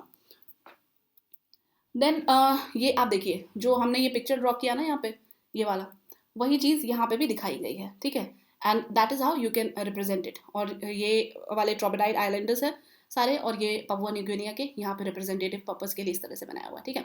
तो that is what it is. तो आप इसमें ये भी देख सकते हैं, आप इसके और जो सिग्निफिकेंस है, ऑल्दो तो सोशियो कल्चरल है ही, तो आप उसमें लिख सकते हैं, क्योंकि ये ऑर्नामेंट्स जो एक्सचेंज में लेके जाते हैं, ये ऑल्दो इतने ऐसे नहीं है कि बहुत ही ज़्यादा ये कॉस्टली होते हैं या इनमें बहुत हीरे जवाहरात जड़े होते हैं, ऐसा नहीं होता है, बट इनके साथ बहुत सारे इमोशंस जुड़े होते हैं, फोकलोर्स जुड़े होते हैं, मिथ्स जुड़े होते हैं, इसी वजह से इनकी इंपॉर्टेंस आपस में बढ़ जाती है। और जो आप ये देख रहे हैं ना, ये जब एक्सचेंज में लेके जाते हैं ये रिंग, तो इसमें आप ये कुछ शेल्स सा लगा होता है, तो कहीं कहीं पे मान्यता ये भी है कि ये शेल्स जैसे जैसे ये पास ऑन होते रहता है, मान लीजिए एक के पास उसने सोलवा दिया किसी को, तो वो सोलवा ही वो आगे पास ऑन करेगा, तो वो उसके ऊपर ये जो जितने भी हीरे जवाहरात तो नहीं है, ये जो भी जड़ित होते हैं ना जितने शेल्स, उसमें वो शेल्स लगाते जाते हैं, तो इसका सिग्निफिकेंस बढ़ जाता है कि मान लीजिए हो सकता है कोई सोलवा और कोई मावली जाने ही कितने पुराने होंगे, ठीक है। तो इसकी अपनी सिग्निफिकेंस भी बहुत ज़्यादा होती है, ऑल्दो इसकी कुछ वैल्यू टर्म्स में कुछ चीज़ें ज़्यादा नहीं होती है, ऑलराइट। तो ये आप मेंशन कर सकते हैं in case studies. So individual member trade goods while circulating the soulava and mwali in the islands. So अब हम पॉटलाच की बात करें, पॉटलाच की बात कर ले, तो पॉटलाच जो है आपका, ये एक इलेबोरेट फेस्ट होता है among the American Indian groups of north west coast, at which huge quantity of food and valuable goods are pompously and competitively distributed to the guest. ये आप रीडिस्ट्रीब्यूशन के केस में इस केस स्टडी को mention कर सकते हैं, ठीक है। हमने बात किया था रीडिस्ट्रीब्यूशन का मतलब ही यही होता है कि एक कोई इन्फ्लुएंशियल पर्सन है, उसने खूब सारी चीज़ें आपस में सॉरी विलेजर्स में या जो उस सोसाइटी में वहाँ पे डिस्ट्रीब्यूट कर लिए, सो दैट उसका जो सोशल स्टैचर है वो बढ़ सके।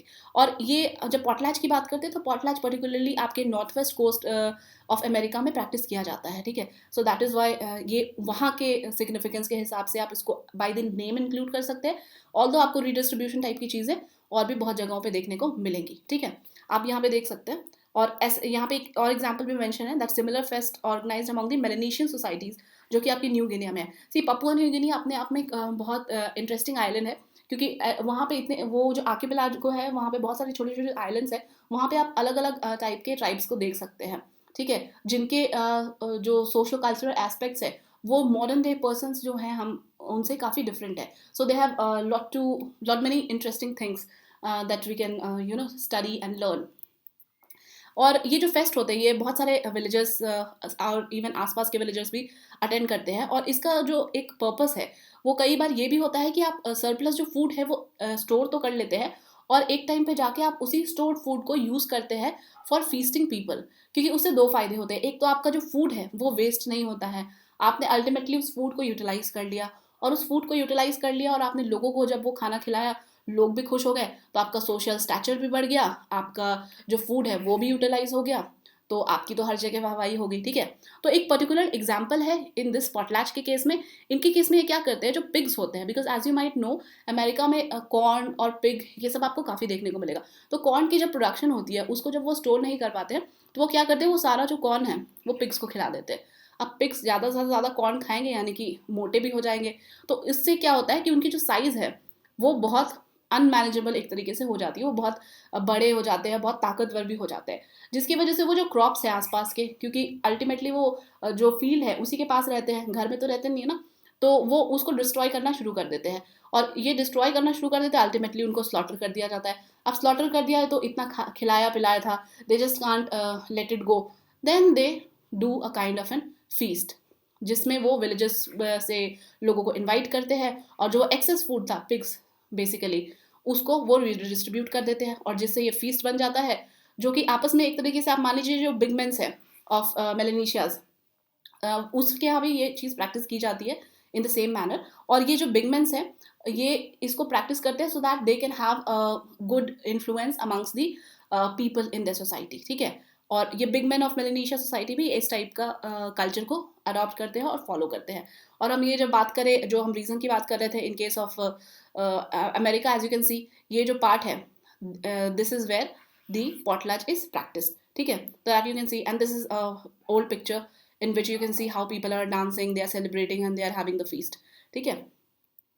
देन एक मोका एक्सचेंज सिस्टम भी होता है। अब मोका एक्सचेंज सिस्टम क्या है इसको भी हम देख लेते हैं। ये भी एक टाइप का रिचुअलाइज्ड एक्सचेंज मेथड होता है जो कि आपके Mount Hagen area of highlands of New Guinea में है। See as I told you, New Guinea में आपको बहुत सारे ऐसे अलग अलग कंसेप्ट देखने को मिलेंगे। इसके अंदर क्या होता है, reciprocal exchange of pigs bye means of which an individual social status is identified. What is crucial is to give more pics than you receive, which is how personal prestige is obtained, and thereby it is clear that the individual excel in the society.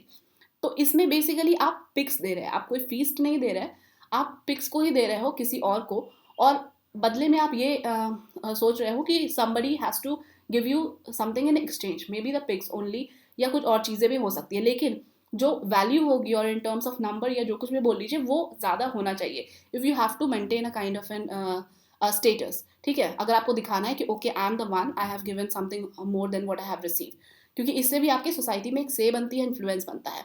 और जो other potential gift है वो rare shells होते हैं and obtain through the coast are also exchange, मतलब not just pigs, और भी बहुत सारी चीज़ें वो एक्सचेंज करते हैं आपस में। And the receive gift creates an obligation, the actual profit from which is social success. तो आप देख लीजिए, मतलब आपको मिला तो है लेकिन आपको बदले में भी कुछ देना है। आप ये ऐसे देख सकते, जो राजा महाराजा की हम कहानियाँ पढ़ते थे as a form of stories, तो देयर यू सी कि there is some kind of an function going on where someone is visiting the king and he is handling him lots of gifts and everything else, and when he's going back the king gives him something more than that. So this is a similar kind of a setup that you can imagine, ठीक है। and at its higher level this mocha system becomes a platform for competition between a limited number of men. Why limited number of men? क्योंकि इतने ज़्यादा जो scale पे ये करते हैं, जो भी चीज़ें या जो भी एक्सचेंज करते हैं, वो सबके लिए पॉसिबल नहीं है, वो तो उसी के पास पॉसिबल है ना जिसके पास रिसोर्सेज पहले से है, वही कर सकता है। और ऐसा सोसाइटी में जो बेसिकली हम जिस सोसाइटी की बात कर रहे हैं, जो ट्राइबल वाली सोसाइटीज़ है, वहाँ पे आपको बहुत सारे ऐसे कम ही लोग मिलेंगे जिनके पास इतना पावर, इतना इन्फ्लुएंस, इतना पैसा हो कि वो ये सारी चीज़ों को कर सके, ठीक है। देन हम रेसिप्रोसिटी और रीडिस्ट्रीब्यूशन के बीच के डिफरेंस को बात कर लेते हैं, और ये भी हम किसकी हेल्प से बात करेंगे, शैलीन, क्योंकि इन्होंने मोका एग्जाम्पल के थ्रू आपके प्रिंसिपल ऑफ रेसिप्रोसिटी और रीडिस्ट्रीब्यूशन के बीच में क्या डिफरेंस है वो समझाया था। Will see how. सी मोका क्या था, हमने देखा ना कि reciprocal gift of pigs through which social status is achieved, and mocha refers specially to the increment in size of gift, giving more bigger greater prestige to the giver. This is what we just saw. Then reciprocity क्या है, reciprocity एक two way process है, और you can say एक two fold process है। आप किसी को दे रहे हो तो आप वापस कुछ ले भी रहे हो, of exchange relationship that we characterize immensely as gift giving. That is what reciprocity तो यही होता है ना, आपने दिया तो फिर लो, एक हाथ लो, समथिंग लाइक दैट। और जो मोका एक्सचेंज है is between two individual, each of home aims to give more than they receive, and it is the unlike profit seeking thought that does not make it a gift in a standard sense of the word. So that you can say कि हम मोका में भी क्या करें, मोका में भी तो हम यही कर रहे हैं। अगर मान लीजिए इसने 10 पिग दिए तो इसने वापस इसको क्या कर दिया, 11 पिग्स दे दिए, ठीक है। तो ये आपके मोका सिस्टम में हो रहा है, तो इसमें भी तो रेसिप्रोसिटी ही कर रहे हैं ना, बस यही है कि यहाँ पे रेसिप्रोसिटी कर रहे हैं तो आप इस तरह से इसको ले सकते हैं कि यहाँ पे कोई एक वैल्यू सिस्टम डिफाइंड है पहले से कि अगर आप ज़्यादा देंगे कम देंगे तो उस केस में प्रैक्टिस हो रहा है। लेकिन रेसिप्रोसिटी में तो ऐसा नहीं होता है, वो तो देने और लेने के बाद पता चलता है ना, जैसे हम जनरलाइज में बोलते हैं कुछ गिफ्ट का हम वैल्यू तो नहीं देखते। लेकिन आप अगर रियल सेंस में बात करें तो ये मोका को भी आप गिफ्टिंग तो बोल नहीं सकते, ये भी काइंड ऑफ रेसिप्रोसिटी है। And moka exchange is also not altruistic. Altruistic क्यों नहीं होती है? क्योंकि इसमें तो हम भाई अपने स्टेटस को आगे बढ़ाने के लिए दे रहे हैं, ऐसा तो है नहीं कि मुझे सामने वाले से बहुत प्यार है तो वो उसको गिफ्ट दे रहा है। तो that is why it can be characterized as reciprocity. और ये मार्शल डेविड सैलिन, जैसे मैंने आपको पहले ही बताया था, सो बेसिकली आप इनके बारे में थोड़ा सा जान लीजिए तो बेटर होगा। He was an American cultural anthropologist जिन्होंने पैसिफिक के ऊपर काफ़ी काम किया था। पैसिफिक ओशन में जो अलग अलग आइलैंड ग्रुप्स हैं और वहाँ पे जो जो ट्राइब्स हैं उनके ऊपर इन्होंने काफ़ी स्टडी करी हुई है, ठीक है। And that is why we are referring to him again and again, क्योंकि ये जितने भी आपके इकोनॉमिक एंथ्रोपोलॉजी के अंदर आपको केस स्टडीज मिलेंगे इनका काफ़ी अच्छा कॉन्ट्रीब्यूशन है उसमें। और ये जो रिलेशनशिप है, there must be delay between gift and counter gift, one और the other party must always be in bid और no relationship, without this that there is no reciprocity. क्योंकि रेसिप्रोसिटी में वही होता है, आज दो कल दो लेकिन दो, ठीक है। तो उस केस में आप इसको रेसिप्रोसिटी मान सकते हैं। लेकिन अब रीडिस्ट्रीब्यूशन में क्या होता है? Redistribution involve the collection of tribute by legitimate authority who relocate it to the member of the group, and Schelling refer to this as pooling। तो आप इसको ऐसे मान सकते हैं कि हमने जो हम प्रेजेंट डे में भी गवर्नमेंट को टैक्सेस पे कर रहे हैं, तो अल्टीमेटली गवर्नमेंट उस टैक्सेस को क्या कर रही है? और even for that matter the finance commission क्या करता है? गवर्नमेंट को बताता है that you can redistribute the taxes amongst the state in this and this way. वही तो बात करते हैं ना वो। और सेंटर अल्टीमेटली क्या कहते हैं? Centre redistributes the tax, centre state को कुछ पैसे देती है from the centre pool of money, ठीक है। और जिससे स्टेट आगे आगे उसको आप क्या कह सकते हैं, लोकल सेल्फ गवर्नमेंट्स को पास करते हैं। So that is how the things work. तो that is what you can say as pooling. तो वो एक टाइप का रीडिस्ट्रीब्यूशन हो गया, ठीक है। सो रीडिस्ट्रीब्यूशन आप समझ गए ना, जो हम मोका वाला एग्जाम्पल है उसको रीडिस्ट्रीब्यूशन तो नहीं मान सकते ना, क्योंकि उसमें रीडिस्ट्रीब्यूशन तो हो ही नहीं रहा है। So reciprocity and redistribution are associated by Sahlin with two different types of political system. Reciprocal किस में होता है? एज मोका और बिगमैन पॉलिटिकल सिस्टम इसमें, जिसमें पॉलिटिकल रिलेशनशिप आपको एस्टैब्लिश करना होता है। और redistribution is chiefly politics of Polynesia such as Hawaii, Tonga, Fiji, and where those of rank can be demand tribute which they redistributed to their follower. Although we are not reading about all these case studies, आप बस इतना याद रख लीजिए कि redistribution के example में कुछ टोंगा आइलैंड्स और हवाईयन आइलैंड्स के ऐसे होते हैं जहाँ पे उनके एक जो चीफ होते हैं, जब हम पॉलिटिकल ऑर्गेनाइजेशन पढ़ेंगे वहाँ पे भी हम थोड़े बहुत इनको कवर करेंगे। जो चीफ्स होते हैं वो बेसिकली टैक्स कलेक्ट करते हैं लोगों से, because he is providing a kind of in security to them, and in the lieu of that security he collect some amount of money, और it can be money, it can be anything else as well. और ultimately फिर उसको redistribute करते हैं वो लोगों में, कुछ अपने पास रख के, ताकि लोगों के बीच में शांति बने रहे, उनको भी लगे कि जो हमारा सो कॉल्ड चीफ है वो हमारे लिए कुछ कर रहा है, ठीक है। So that is how you can differentiate in between the reciprocity and redistribution using the example of MoCA exchange. That is why I gave you that case study so that it will be easier for you to differentiate in between. Here we will talk about value addition 7, जिसके अंदर हम consumption anthropology के बारे में बात करेंगे। See, basically anthropology, why it is so interesting subject, because whatever like we came across in our day to day life, if you see, अगर आप उन सब के पीछे ना एक एंथ्रोपोलॉजी लगा के सर्च करना चाहेंगे या उनके बारे में आप और जानना चाहेंगे, तो you'll find like for everything like everything possible or relatable, you will find that anthropology has some presence in it, ठीक है। जैसे हम कंजम्पशन एंथ्रोपोलॉजी की बात करें, why we are talking about consumption anthropology here, because हमने देखा economic activities के अंदर consumption is also one of the important component. So that is why we'll talk about consumption anthropology in brief, so that in case like you have to write it down somewhere, or if you are asked directly or indirectly you will be able to present it, ठीक है। So basically हम consumption से क्या बोलते हैं? Consumption का क्या मतलब होता है? The process of buying, eating और यूजिंग अ रिसोर्स, कमोडिटी और सर्विस, हम उसी को कंजम्पशन कहते हैं। दैट इज वाई वी से ना कि आज की जो प्रेजेंट सिस्टम है that has become consumerist economy, क्योंकि हम आज कंज्यूमरिज्म के ऊपर ज़्यादा ध्यान दे रहे हैं। जो हमारे दादा दादी के टाइम पे थे they were use to so much on to saving, वो आज के डेट में हम ज़्यादा फोकस नहीं करें। We are more focus towards the consumption, कि आज सुखी रहेंगे, आज खुश रहेंगे, देन आगे का देखा जाएगा, ठीक है। तो आज के डेट में ये चलन है, तो हम इसको कंजम्पशन को इस तरीके से डिफाइन कर सकते हैं। Although it's not a present phenomenon only, but हाँ, कंजम्पशन इकोनॉमी की बात करें तो that is what you can relate it to, ठीक है। देन एंथ्रोपोलॉजिकल जो अंडरस्टैंडिंग है regarding consumption, that is more specifically as the form of behaviour that connect our economic activity with our cultural symbol that gives our lives meaning. तो सी, हमने जो consumerism economy को देखा वो एक काफ़ी डिफरेंट अंडरस्टैंडिंग है, और एक कह सकते हैं आप एक नैरो अंडरस्टैंडिंग है in terms of consumer anthropology. But अगर हम एंथ्रोपोलॉजिकल पर्सपेक्टिव से बात करें तो एंथ्रोपोलॉजिकल पर्सपेक्टिव हमें ये बताती है कि ये जो कंजम्पशन पैटर्न है ये आपके बिहेवियर को आपके इकोनॉमिक एक्टिविटी से कनेक्ट करता है. ठीक है, अगेन हम इसमें अगर कोई लिटरेचर ना भी देखें तो even though you can understand with some common sense कि किस तरीके से हमारा जो एक एटीट्यूड है और जो हमारा एक आप कह सकते हैं इथिक्स भी बोल देते हैं आप, उसमें वैल्यू सिस्टम भी ले सकते हैं, हमारे जो बिहेवियर्स कल्चर्स होते हैं उनके हिसाब से आप चीज़ों को डिसाइड करते हैं. Suppose like you went to a store in some XYZ mall and there you go for shopping. ठीक है, तो आपने कुछ कपड़े खरीदने हैं and you went to one store. Suppose आप रिलायंस के स्टोर में गए and there is another store of Zara. ठीक है, तो इट डिपेंड्स इंटायरली, और you are good earning one, आप अच्छा खासा कमा रहे हो, you are working in an MNC, you could afford a Zara. But at the same point of time जो आपकी अपब्रिंगिंग है दैट अलाउ यू टू कि अच्छा ये ज़्यादा हम खर्च नहीं करते बिकॉज हमें कपड़े ही तो खरीदने हैं, चाहे वो रिलायंस से हम खरीदे, रिलायंस ट्रेंड से खरीदे या ज़ारा से, क्या फ़र्क पड़ता है. तो दैट इज़ वॉट डिफाइंस कि आपका बिहेवियर, आपका एटीट्यूड किसी चीज़ को लेके, आपकी अपब्रिंगिंग कैसी है, आपकी सोच क्या है, उसके बेसिस पे आप डिसाइड करेंगे. ठीक है, you won't just go to Zara just because कि अच्छा ठीक है आपको लोगों को दिखाना है, अपने फ्रेंड्स में शो करना है that you wear a Zara T shirt और something like that. But you would rather go for Reliance Trends जहाँ पे आपको सस्ता सुंदर और टिकाऊ चीज़ मिलेगी बिकॉज आप ज़्यादा ये कंज्यूमरिज्म में नहीं पढ़ना चाहते या आप ज़्यादा खर्च नहीं करना चाहते. ठीक है, तो that is what the anthropologist see, economic sorry consumer anthropologist इन चीज़ों पे ज़्यादा फोकस करते हैं. ठीक है, वो सारी चीज़ें वहीं यहाँ पे मेंशन्ड है. देन इसको एक केस स्टडी की हेल्प से हम समझना चाहे तो वो भी आप लिख सकते हैं because see again when you are writing a case study along with the name of some anthropologist that would provide substance to your answer. ठीक है, ऑल्दो तो आप ये कंज्यूमरिज्म का कोई भी एग्जाम्पल लिख सकते हैं.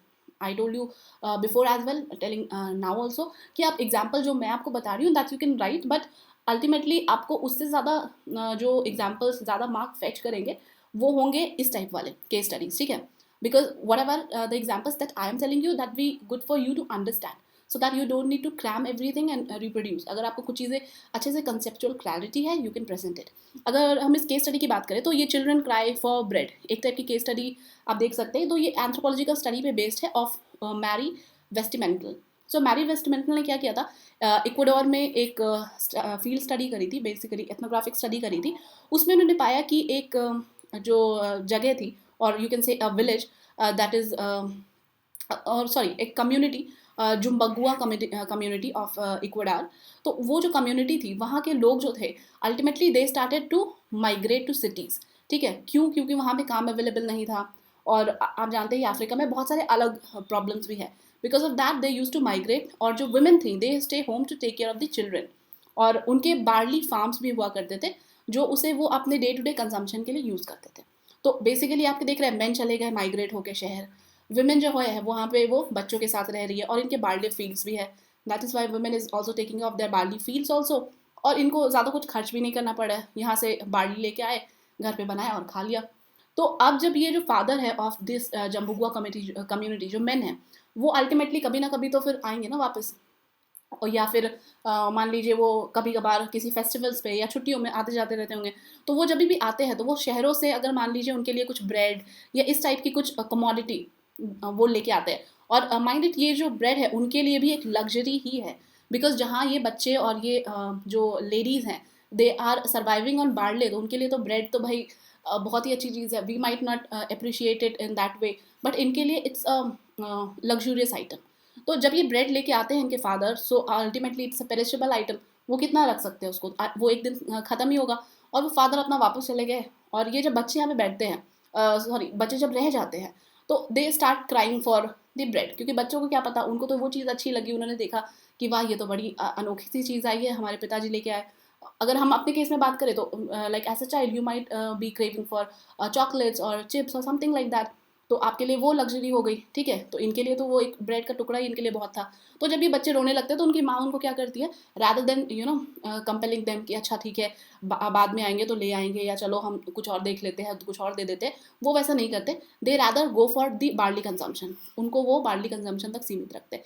क्यों? क्योंकि ये एक इंडिजिनस सोसाइटी की एक आइडेंटिटी है, एज यू कैन से, क्योंकि इसी बार्ली के भरोसे उनका पूरा का पूरा जीवन बसर होता है। So they just can not draw away from this. उनके लिए यही उनकी आइडेंटिटी है, उनके लिए यही उनकी सच्चाई है, and they wanted to stick to it. तो ये आपको क्या शो करता है? ये शो करता है that the consumption of western good can be use to cement social and economic status with the local network. Also, the complex negotiation that emerges within the family and communities when they are increasingly integrated into the global economy and exposed to consumerism. तो ये तो एक छोटा सा example था, and why this example become important, because ये एक आपके एक्चुअल फील्ड स्टडी पे बेस्ड है, ठीक है। नाउ हम कॉन्कॉर्डियन इकोनॉमी के बारे में बात कर लेते हैं। See why I am talking about concordian economy, because आपके जो 2020 के क्वेश्चन पेपर है उसमें there is a question related to the distributive justice, ठीक है। और ये डिस्ट्रीब्यूटिव जस्टिस कहाँ से निकल के आता है? It raises from the concordian economics. ये कॉन्कॉर्डियन इकोनॉमी आपके इंटीग्रेशन बोला जा सकता है of the theory, policy and practice of the economics, ठीक है। अब हम एक एक करके देख लेते हैं what we mean by theory out here. Theory का यहाँ पे मतलब है आपके जो प्रोडक्शन ऑफ रियल गुड्स होते हैं, जो कंजम्पशन होते हैं, एंड द डिस्ट्रीब्यूशन होते हैं, जो हमने अपने इकोनॉमिक एक्टिविटीज़ के फर्स्ट स्लाइड के चार्ट में देखा था, right. So that is what the theory of the economy is all about. Then अगर हम पॉलिसी की बात करें, सो पॉलिसी जो कि आपके right to participate in economic activities जिसको बोल सकते हैं, that is participative justice. Then आपका होता है distributive justice, then we have commutative justice. अब ये क्या होते हैं और ये कैसे रिलेट करते हैं to the various economic processes, that we will see, ठीक है, इन अ वाइल। लेकिन इससे पहले थोड़ा सा बैकग्राउंड ये भी जान लीजिए कि जो प्रेजेंट डे इकोनॉमी की हम बात करते हैं as the economy is today, और आज से जो हज़ारों सालों पहले थी, that was a very different. आज तो हम इकोनॉमी को एज अ साइंस देखते हैं because of the various theories given by various economist, जिसमें से एडम स्मिथ को आप भूल नहीं सकते, the concept of invisible hand and everything. But जो एरिस्टोटल थे, एरिस्टोटल तो आप समझ सकते हैं आज से कितने हज़ारों सालों पहले इन्होंने ये बात कही थी। तो एरिस्टोटल का मानना था कि जो इकोनॉमिक्स है, it's not a science but it was a practice, ठीक है। कि आज के डेट में तो हम इसमें बहुत सारे अदर फैक्टर्स इन्वॉल्व कर रहे हैं, देख रहे हैं, लेकिन एरिस्टोटल के हिसाब से it was a practice that was adopted by the various societies out then. और इनके इस कंसेप्ट को सेंट थॉमस एक्यूनस इन्होंने भी सब्सटेंटिएट किया था। तो basically that you can mention, थोड़ा सा बैकग्राउंड के लिए अगर आपको मेंशन करना हो तो। देन हम इकोनॉमिक प्रोसेस की बात करें। सी इकोनॉमिक प्रोसेस में क्या होता है, आपकी किसी चीज़ की प्रोडक्शन होती है, उसकी डिस्ट्रीब्यूशन होती है, कंजम्पशन होती है, यही तो होता है प्रोसेस, राइट। तो अगर हम मान लीजिए एक लैंड की बात करें, एक सेल ऑफ लैंड की अगर हम बात करें, तो लैंड की अगर सेल होती है तो क्या होता है, किसी के पास ज़मीन मिलती है, किसी को मनी मिलती है, किसी को ओनरशिप मिलती है। मतलब ऑफकोर्स जिसको ज़मीन मिली है उसी को ओनरशिप मिलेगी, हम धांधली नहीं कर रहे हैं यहाँ पे, बट हाँ किसी को पैसा भी मिलेगा तो इससे कंजम्पशन भी होगा, ठीक है। और लैंड भी किसी तरह की आप मान सकते हैं एक वेल्थ एक्वायर किया है जो आगे चल के वो बेच सकता है। तो ये जो सारी चीज़ें हैं, they all form part of the production, distribution and consumption of the economy. तो ये जो हमारे ये जो 3 फैक्टर है ना, ये आपको किसी भी इकोनॉमिक प्रोसेस में किसी न किसी फॉर्म में देखने को मिल ही जाएंगे। तो अगर हम इसे कंपेयर करके देखें, सी ये जो इकोनॉमिक प्रोसेस है, और इसको अगर एग्जाम्पल से आप समझें, मान लीजिए कि कोई गुड का प्रोडक्शन कर रही है कोई कंपनी, और इस गुड को प्रोडक्शन करने के बाद वो क्या करेगी, डिस्ट्रीब्यूशन करेगी। डिस्ट्रीब्यूशन के पास होने के बाद जो एक्चुअल उनके रेसिपियंट्स होंगे वो उसको कंज्यूम करेंगे, और वो कंजम्पशन के बाद हम एक हाइपोथेटिकल सिनेरियो मान रहे हैं, ऑल्दो तो इनकी प्रोडक्शन यहाँ पे चालू रहेगी, बट हाँ अगर हम मान के चले कि ये प्रोडक्शन हो रही है, डिस्ट्रीब्यूशन हुआ, कंजम्पशन हुआ, फिर जब इनको दोबारा ज़रूरत पड़ी वापस से ये प्रोडक्शन होगा। तो अल्टीमेटली ये एक तरह से आप देख सकते हैं एक विशियस साइकिल है, यहाँ प्रोडक्शन होगा, डिस्ट्रीब्यूशन होगा, कंजम्पशन होगा, देन कंजम्पशन के बाद इसको और ज़रूरत पड़ेगी, फिर से वही साइकिल वापस से फॉर्म करेगी। और हम ये अगर आप राइट से हैंड साइड पे ये वाला जो देख रहे हैं, हम इसको अगर कंपेयर करके देखें, सी यहाँ पे क्या कहा जा रहा है कि ये जो आपके इकोनॉमिक प्रोसेस है, ये जो आपके इकोनॉमिक प्रोसेस जो हम थियोरेटिकली बात कर रहे थे, और ये जो इकोनॉमिक पॉलिसी है, ठीक है, जो कि आपके economic justice, various forms of economic justice के अंदर आती है, how this can form a kind of an mirror image to each other. If you see जो आपकी वेरियस जस्टिसेस है, अगर हम देखें जो आपके इकोनॉमिक प्रोसेस के अंदर other justices sorry other various types of जो जस्टिसेस आते हैं, वो आपके simply return to the millennian concern in the economic justice which the Aristotle to the present has been understood as composed of distributive justice and commutative justice. See, to understand this first आपको इनका मतलब पता होना जरूरी है. Participative justice से हमारा क्या मतलब होता है? क्योंकि पार्टिसिपेटिव जस्टिस से ये मतलब होता है कि अगर आप किसी चीज़ में इन्वॉल्व होके डिसीजन मेकिंग कर रहे हैं, उस चीज़ का आपके ऊपर कुछ इम्पैक्ट हो रहा है, तो आपको एक पूरा का पूरा मौका मिलना चाहिए that you participate in that, because at the end you are going to gain और lose something out of it. Basically आपका इम्पैक्ट होगा उस पर. तो that is what the participative justice is all about. Then अगर हम distributive justice की बात करें, सो डिस्ट्रीब्यूटिव जस्टिस आपको ये बताती है कि as you can see, distributive justice आपको ये बताती है the process of distribution of ownership of right over real money और मॉनेटरी वैल्यू. यानी कि एक टाइप का आपको जो डिस्ट्रीब्यूशन होना चाहिए, ऐसा नहीं होना चाहिए कि आपने किसी को बहुत ज़्यादा दे दिया, किसी को कम दे दिया, क्योंकि आपने पार्टिसिपेटिव उसी तरह से किया है, तो डिस्ट्रीब्यूटिव भी उसी वे में होना चाहिए. देन हम अगर हम कम्यूटेटिव की बात करें, कम्यूटेटिव से आपका, अगर हम इस इकोनॉमिक टर्म्स में देखना चाहें, तो कम्यूटेटिव से आपका ये मतलब हो जाएगा कि आपकी इन्वॉल्वमेंट उस चीज़ में रही थी और अल्टीमेटली आप उस चीज़ को आगे चल के इन्फ्लुएंस भी करेंगे. It can may be for anything, जैसे कि आप मॉनेटरी वैल्यू में उसको इन्फ्लुएंस करेंगे या कुछ भी तरीके से करेंगे, but you will have some influence over that. तो that is what you can relate कि अब देखिए, आप प्रोडक्शन में आपने क्या इन्फ्लुएंस किया था, because you consumed everything, you consumed all these toys, that is why you influenced it. कि आपने बोला कि अच्छा ठीक है, मैंने कंज्यूम कर लिया, अभी मुझे वापस से चाहिए, तो ये प्रोडक्शन दोबारा से शुरू होगी, राइट. देन अल्टीमेटली फिर इसी प्रोडक्शन के बाद क्या होगा, डिस्ट्रीब्यूशन होगा, क्योंकि आप कंज्यूम कर रहे हैं, आपने इसमें पार्टिसिपेटिव रोल प्ले किया था. Then you will be the one of the beneficiary in that distribution.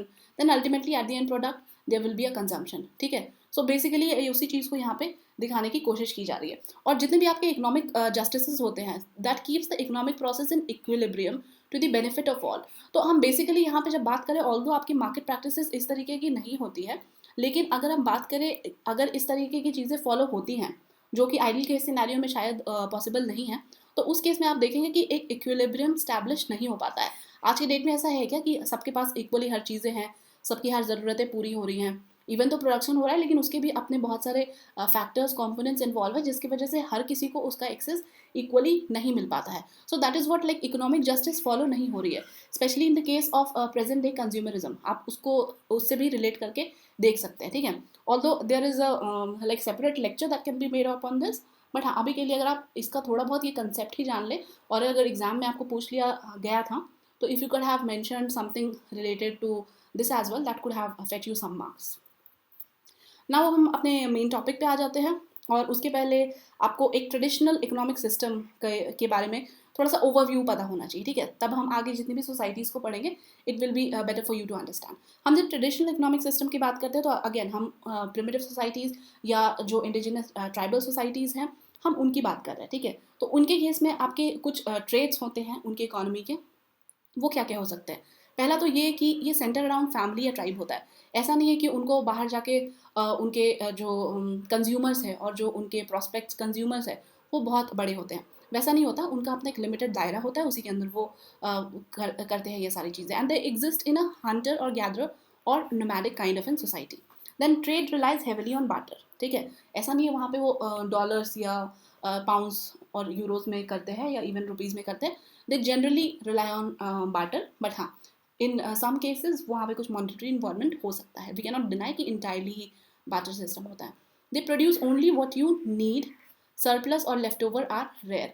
तो ऑफकोर्स यहाँ पे इनकी जो एक सबसिस्टेंस फॉर्म ऑफ इकोनॉमी होती है, जिसमें ये बहुत ज़्यादा स्टोरेज नहीं करते, बिकॉज उसके पीछे भी बहुत सारे लिमिटेशंस होते हैं कि इनके पास फैसिलिटीज़ नहीं होती हैं, और they don't believe on to that. बहुत सारे फैक्टर्स होते हैं, बहुत सारे उसके अंदर सोशल फैक्टर्स भी होते हैं, because they do not want to keep the things foul and then use it afterward. वो उनको सही नहीं मानते. तो ये सारी चीज़ें भी इन्वॉल्व होती हैं इसके पीछे.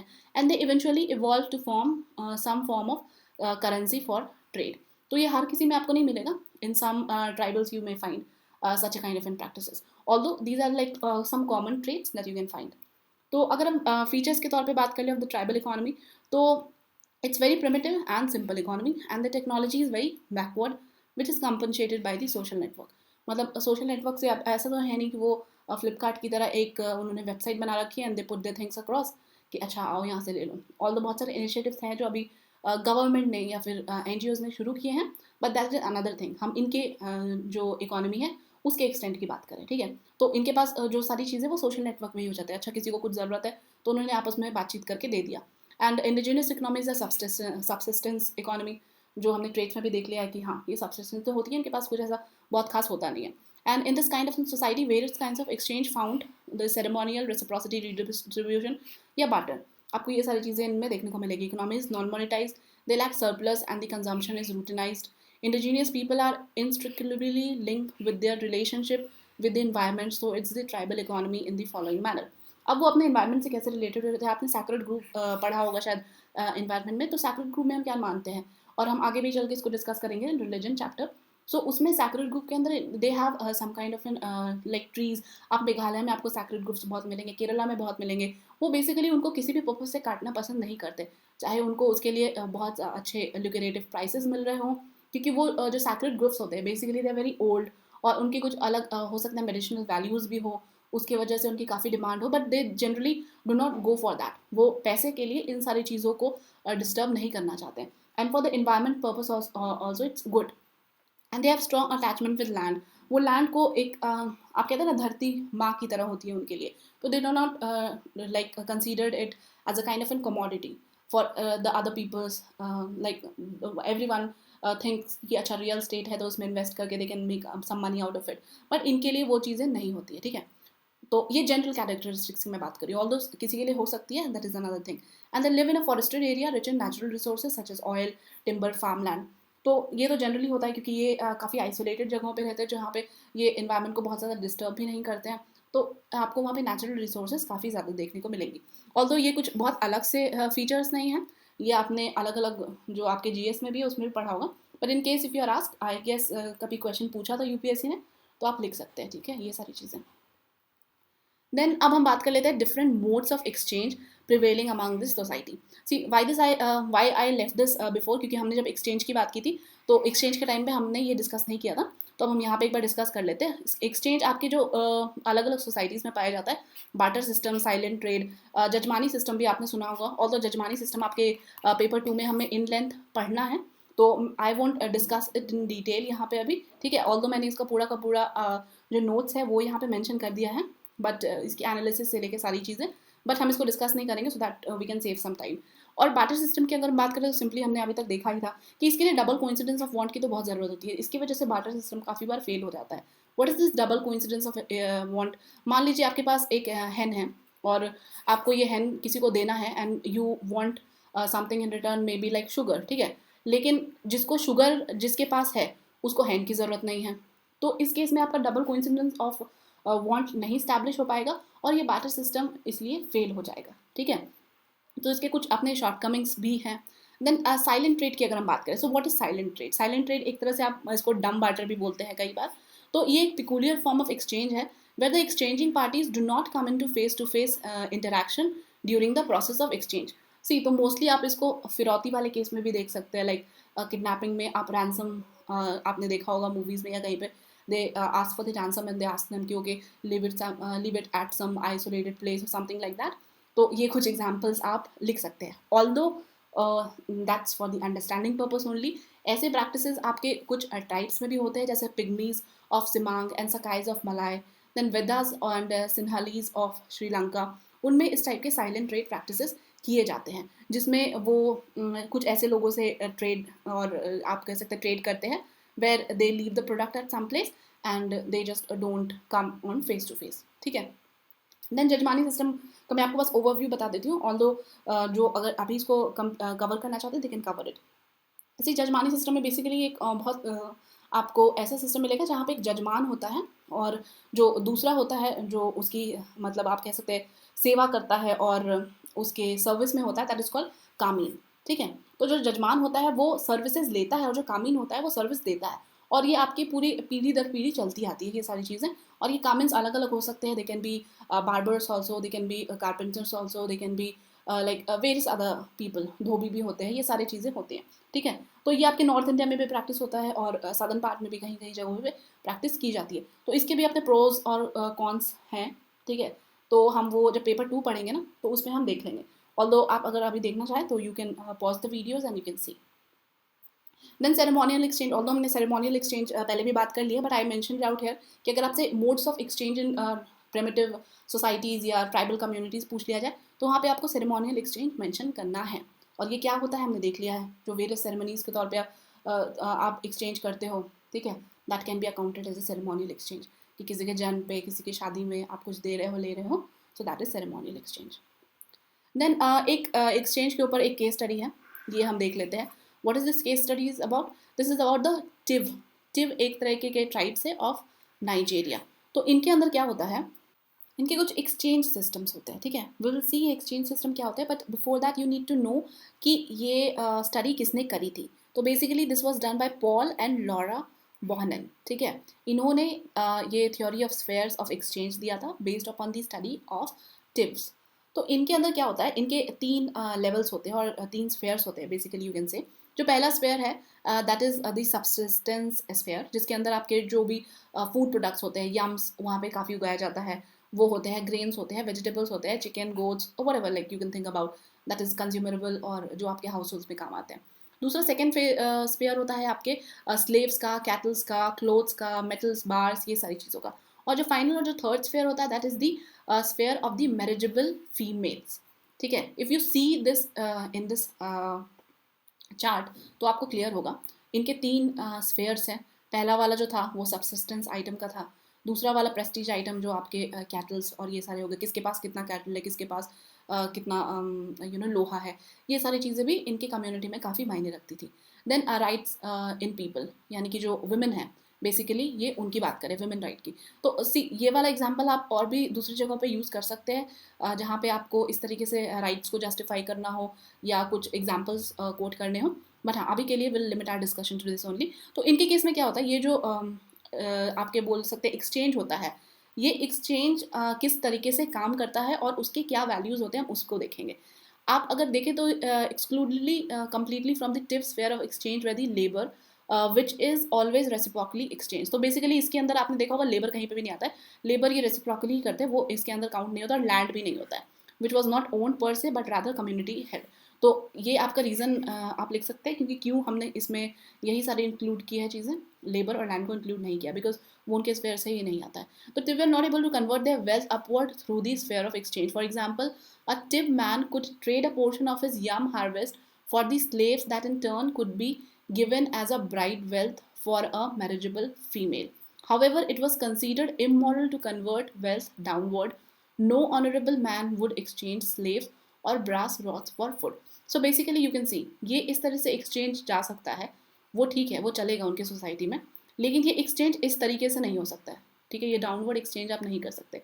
आप मैरिजेबल वुमेन को एक्सचेंज नहीं कर सकते for the prestigious item, for the subsistence item, ठीक है। That will be immoral in their society. तो बोहनन्स ने जो स्टडी करी थी, इन्होंने ये फाइंड आउट किया that this moral economy quickly collapsed when it was incorporated into the contemporary realm of the general purpose money. See, आज के डेट में तो लोग इतनी morality on economy और ये सारी चीज़ें नहीं देखते हैं, ठीक है। अगर ऐसा होता तो बहुत सारी ऐसी चीज़ें हैं जो मार्केट में सोल होती हैं, that should not be morally, अगर हम बात करें तो दैट इज़ वाई बोहनन का मानना था कि आज के डेट में कंटेम्प्रेरी इकोनॉमी में एप्लीकेबल है ही नहीं। When items in any of these spheres could be exchanged for general purpose money, the TIF could no longer maintain separate categories of exchangeable item. Of course, अगर आपके exchange आप मान लीजिए ये marriageable women है, आप पैसे दे के आराम से शादी करवा लो, कोई फ़र्क ही नहीं पड़ता। ये प्रेस्टिजियस आइटम है, आप पैसे दे के ले लो, आप कितने भी पैसे, डिपेंडिंग अपॉन वैल्यू डिफरेंस हो सकती है, बट हाँ, पैसे से आप सब चीज़ खरीद सकते हो based upon all this spheres. Then Bonham concluded that the moral meaning of money, in other words, how exchange is culturally conceived, can have a very significant material implication for the people as everyday life. So that we can mention like 2-3 things about this particular exchange system or this particular case study. आप इसको एक तो आप exchange system में use कर ही सकते हो, दूसरा वुमेन के केस में अगर आपको मेंशन करना हो तो वहाँ यूज़ कर सकते हो।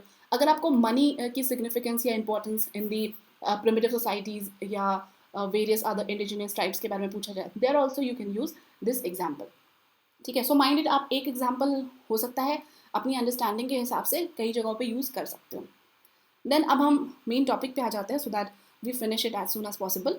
सो फर्स्ट ऑफ ऑल हम बात कर लेते हैं hunting and gathering economic organisation की।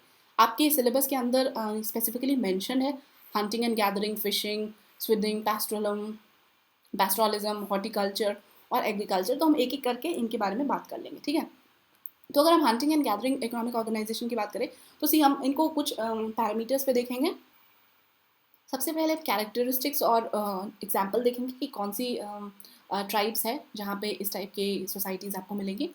देन हम फैक्टर्स ऑफ प्रोडक्शन की बात करेंगे, ठीक है, जिसमें भी अलग अलग सब डिविजन्स होंगे, like technology, division of labour, land ownership और कैपिटल। मोर और लेस जितने भी सोसाइटीज़ हम कवर करेंगे हम इसी वे में एक एक करके कवर करते चलेंगे, ठीक है। Then hunting and gathering economic organisation की अगर हम बात करें तो इनकी जो कैरेक्टरिस्टिक्स होती है दे आर मोस्टली इधर नोमैडिक या सेमी नोमैडिक ही आपको देखने को मिलेंगे, क्योंकि एक जगह से दूसरी जगह जाते रहते हैं। और इनकी जो पॉपुलेशन डेंसिटी होती है वो भी काफ़ी लोएस्ट होती है, बिकॉज ये जो मूवमेंट है every now and then they are moving here and there, तो उस केस में एक लार्ज पॉपुलेशन डेंसिटी को मुश्किल हो सकती है। Then they are self sufficient economic unit, इनको ऐसा नहीं है कि बाहर जाके किसी से किसी चीज़ की ज़रूरत हो, बिकॉज ये सेडेंट्री है नहीं, एक इधर से उधर मूव करते रहते हैं, तो दे आर मोर और less self sufficient in them self. And the action of surplus trade, forest to mouth existence, few societies engage in barter, and generalized reciprocity seen in the form of hospitality, generosity, sharing of gift, etc. between the close relatives. And balanced reciprocity may also exist in the foraging societies. It exists between equal but not relatives. ठीक है, तो ये आप mark करके एक specific तौर पे लिख सकते हैं। एंड इनफॉर्मल पॉलिटिकल लीडरशिप होती है इनमें, सिचुएशनल लीडरशिप बेसिकली, कि मान लीजिए सामने कोई जंगली जानवर है और कुछ है, तो उस टाइम पे there might be a person who shows a kind of in leadership skill and saves everyone. इस तरीके से आप देख सकते हैं। अगर आप माने एग्जांपल्स के तौर पे, तो there are Chenchus of Andhra Pradesh, kadars of Kerala, then onjis of Andaman and Nicobar. They can be characterized under this hunting and gathering. And of course, as I told you before as well, don't take it in a literal way कि हो सकता है इनमें आपको जो भी ये tribes है इनमें एज इट इज़ आपको इसी सारी कैरेक्टरिस्टिक्स मिलेगी, बट या these are the generic characteristics जो इस टाइप की सोसाइटीज़ में आपको देखने को मिलेंगी। और ये जो जितने भी एग्जाम्पल्स हैं यहाँ पे ट्राइब के, हो सकता है आज के डेट में because of the indulgement with the modern world they have kind of in change a bit, ठीक है। देन फैक्टर्स ऑफ प्रोडक्शन की बात करें, टेक्नोलॉजी इनकी सिंपल ही होती है, ऐसा नहीं है कि बहुत अलग अलग डिफरेंट टेक्नोलॉजीज लेके घूमते हैं। छोटा मोटा इनका बोज, एरो, स्पेयर्स, इन्हीं से ये काम चलाता है। Division of labour, full time craft specialist is absent and the main labour division is between the sexes, यानी कि जेंडर बेस्ड डिवीजन होता है। Man engage themselves in hunting and women do most of the gathering work. Land ownership यहाँ पे determines who can hunt and gather where. And capital आपके simple tools ही होते हैं, यही इनका कैपिटल होता है, ठीक है। और ये कुछ आप एग्जाम्पल्स देख सकते हैं of the early Shona communities of Zimbabwe, and these are the San और द हंटर गैदरर्स और late stone age people who lived on the plateau for more than 30,000 BC। तो ये भी एग्जाम्पल आप लेके मेंशन कर सकते हैं, ठीक है। देन फिशिंग सोसाइटी की अगर हम बात करें तो फिशिंग सोसाइटी के क्या कैरेक्टरिस्टिक्स हैं। सो इनकी जो स्पेशलाइजेशन है, specialised hunting and gathering societies adapted to aquatic environment rather than terrestrial environment। तो ये भी एक टाइप के हंटर एंड गैदरर्स ही होते हैं, लेकिन मोर इन दी एक्वाटिक एनवायरमेंट। सेडेंट्री लाइफस्टाइल होती है इनकी, एक जगह पर बैठ के मच्छी पकड़ते हैं। Then support higher population density, self sufficient local groups होते हैं इनकी, characterised by surplus production and trade. All fishing societies are more less involve in trade activities, क्योंकि सी फिशेस एक ऐसी कमोडिटी है कि अगर मान लीजिए इन्होंने दिन भर में 4 से 5 kg अगर फिशेस ले ली हैं, पकड़ ली हैं, तो ये उतना तो कंज्यूम नहीं करेंगे ना, इनको कहीं ना कहीं उनको एक्सचेंज करना ही पड़ेगा। And they favour formal political leadership, distribution of catch is not equal, leaders get major share and the leaders will also get tribute, ठीक है। तो ये इनके कुछ स्पेसिफिक कैरेक्टरिस्टिक्स हैं। Then examples, Manus of New Guinea, Solomon Islanders in Polynesia. तो see basically तो आपको वहीं मिलेंगे ना जहाँ पे आसपास में वाटर बॉडीज अवेलेबल हैं, तो इसीलिए इन आइलैंड ग्रुप्स पे आपको देखने को मिलेंगे। देन फैक्टर्स ऑफ टेक्नोलॉजी, इनकी लैबोरेट टेक्नोलॉजी होती है। कैनोइज बेसिकली जो ये इस तरीके के बोट्स होते हैं पतले पतले, उनको कह रहे हैं। हार्पून, नेट्स, हुक्स, ये सारे इनके टेक्नोलॉजीज होते हैं। Then division of labour based on sex and specialisation, some are specialising in wood working, canoe building, तो दूसरा मच्छी पकड़ने में माहिर होता है, दूसरा कोई शिप बिल्डिंग में माहिर होता है। लैंड ओनरशिप इनकी स्पेसिफिक मरीन एरिया होता है कि यहाँ पे आप मच्छी पकड़ सकते हो, that is being divided. And capital इनके पास अच्छा खासा कैपिटल लगता है, because as you can see इतने सारे इनको टेक्नोलॉजीज़ की ज़रूरत पड़ती है, तो इसको खरीदने के लिए थोड़ा बहुत तो इन्वेस्टमेंट इनको चाहिए होगा, ठीक है। और ये एक और एग्जांपल है ऑफ एल्गोक्यूनियास। ये एक इंडिजिनस पीपल है जो कि आपको कनाडा में मिलेंगे, ओटावा रिवर के पास। तो ये आपको फिशिंग कम्युनिटीज़ है, और ये भी एक बहुत आप कह सकते हैं इंडिजीनियस कम्युनिटी है, तो that is why if you mention them it would be good. और ये जो कैनॉय हम बात कर रहे थे, सो दिस इज़ दी कैनॉय, ठीक है। देन पैस्टोरल सोसाइटी की बात करें, पैस्टोरल भी नोमैडिक, सेमी नोमैडिक, ट्रांसह्यूमन, सेडेंटेरियन हो सकते हैं। ये ट्रांसह्यूमन वाला एग्जाम्पल भी हमने देखा था। of the Bakarwals, right? They support low population density and favor small community size, characterized by surplus and trade. Interdependence between pastoral people and agriculture group, क्योंकि इनको कई बारी अपने जो प्रोडक्शन होते हैं उनके लिए ज़रूरत होती है किसी चीज़ों की, चारे वगैरह की, तो इसलिए इंटरलिंकेजेस तो कहीं ना कहीं होता ही रहता है, ठीक है। और favour part time and full time political leadership, examples आपके Todas of Nilgiri, Gaddis of Rajasthan and Bhils of Rajasthan. Production technology अगर हम बात करें तो include several tools, utensil and containers beside numerous techniques of stock raising. Division of labor आपके men herd animals and milk them, women attend preparation of curd, cheese, yogurt और ये सारी चीज़ें। लैंड ओनरशिप भी इनके गवर्न बाय स्पेसिफिक रूल्स होते हैं, and the capital तो इनका मेजर इन्वेस्टमेंट होता ही होता है, ठीक है। ऑन देन हॉर्टिकल्चर सोसाइटीज़ की हम बात कर लेते हैं फटाफट से।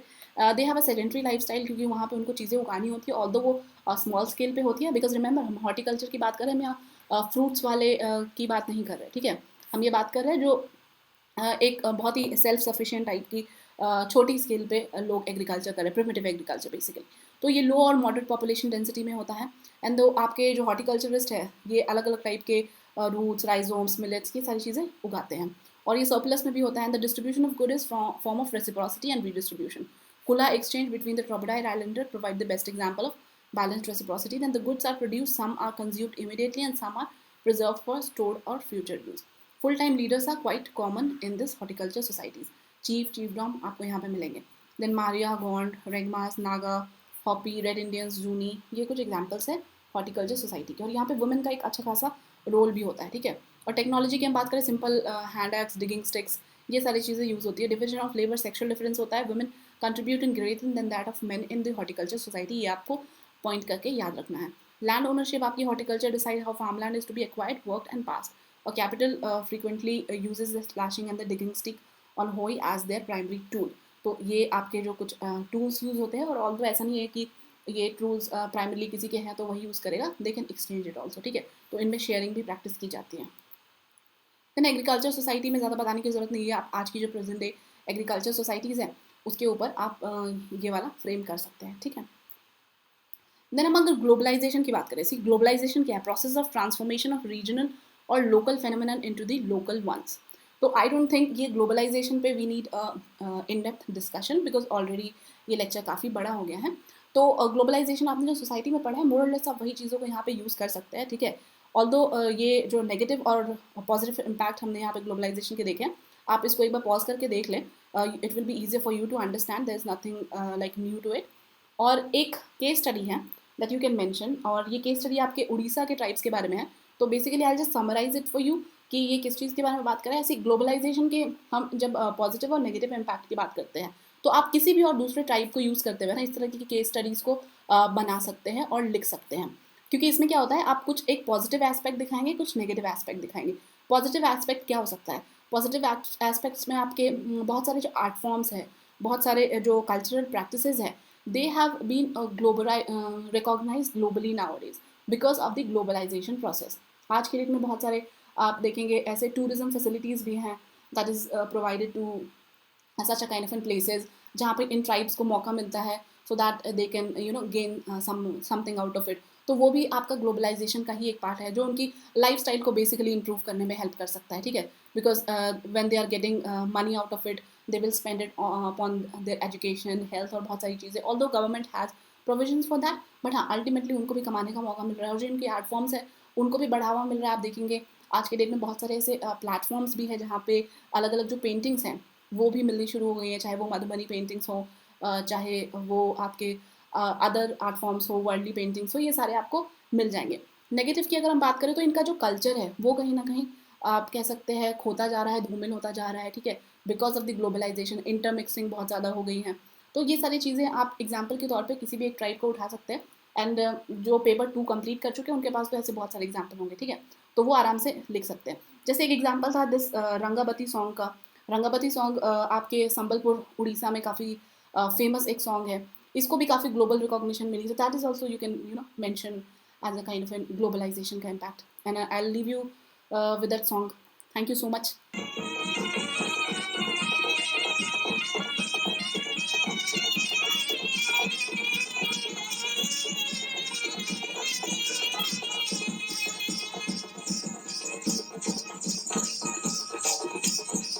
রঙ্গবতী রে রঙ্গবতী, রঙ্গবতী রে রঙ্গবতী।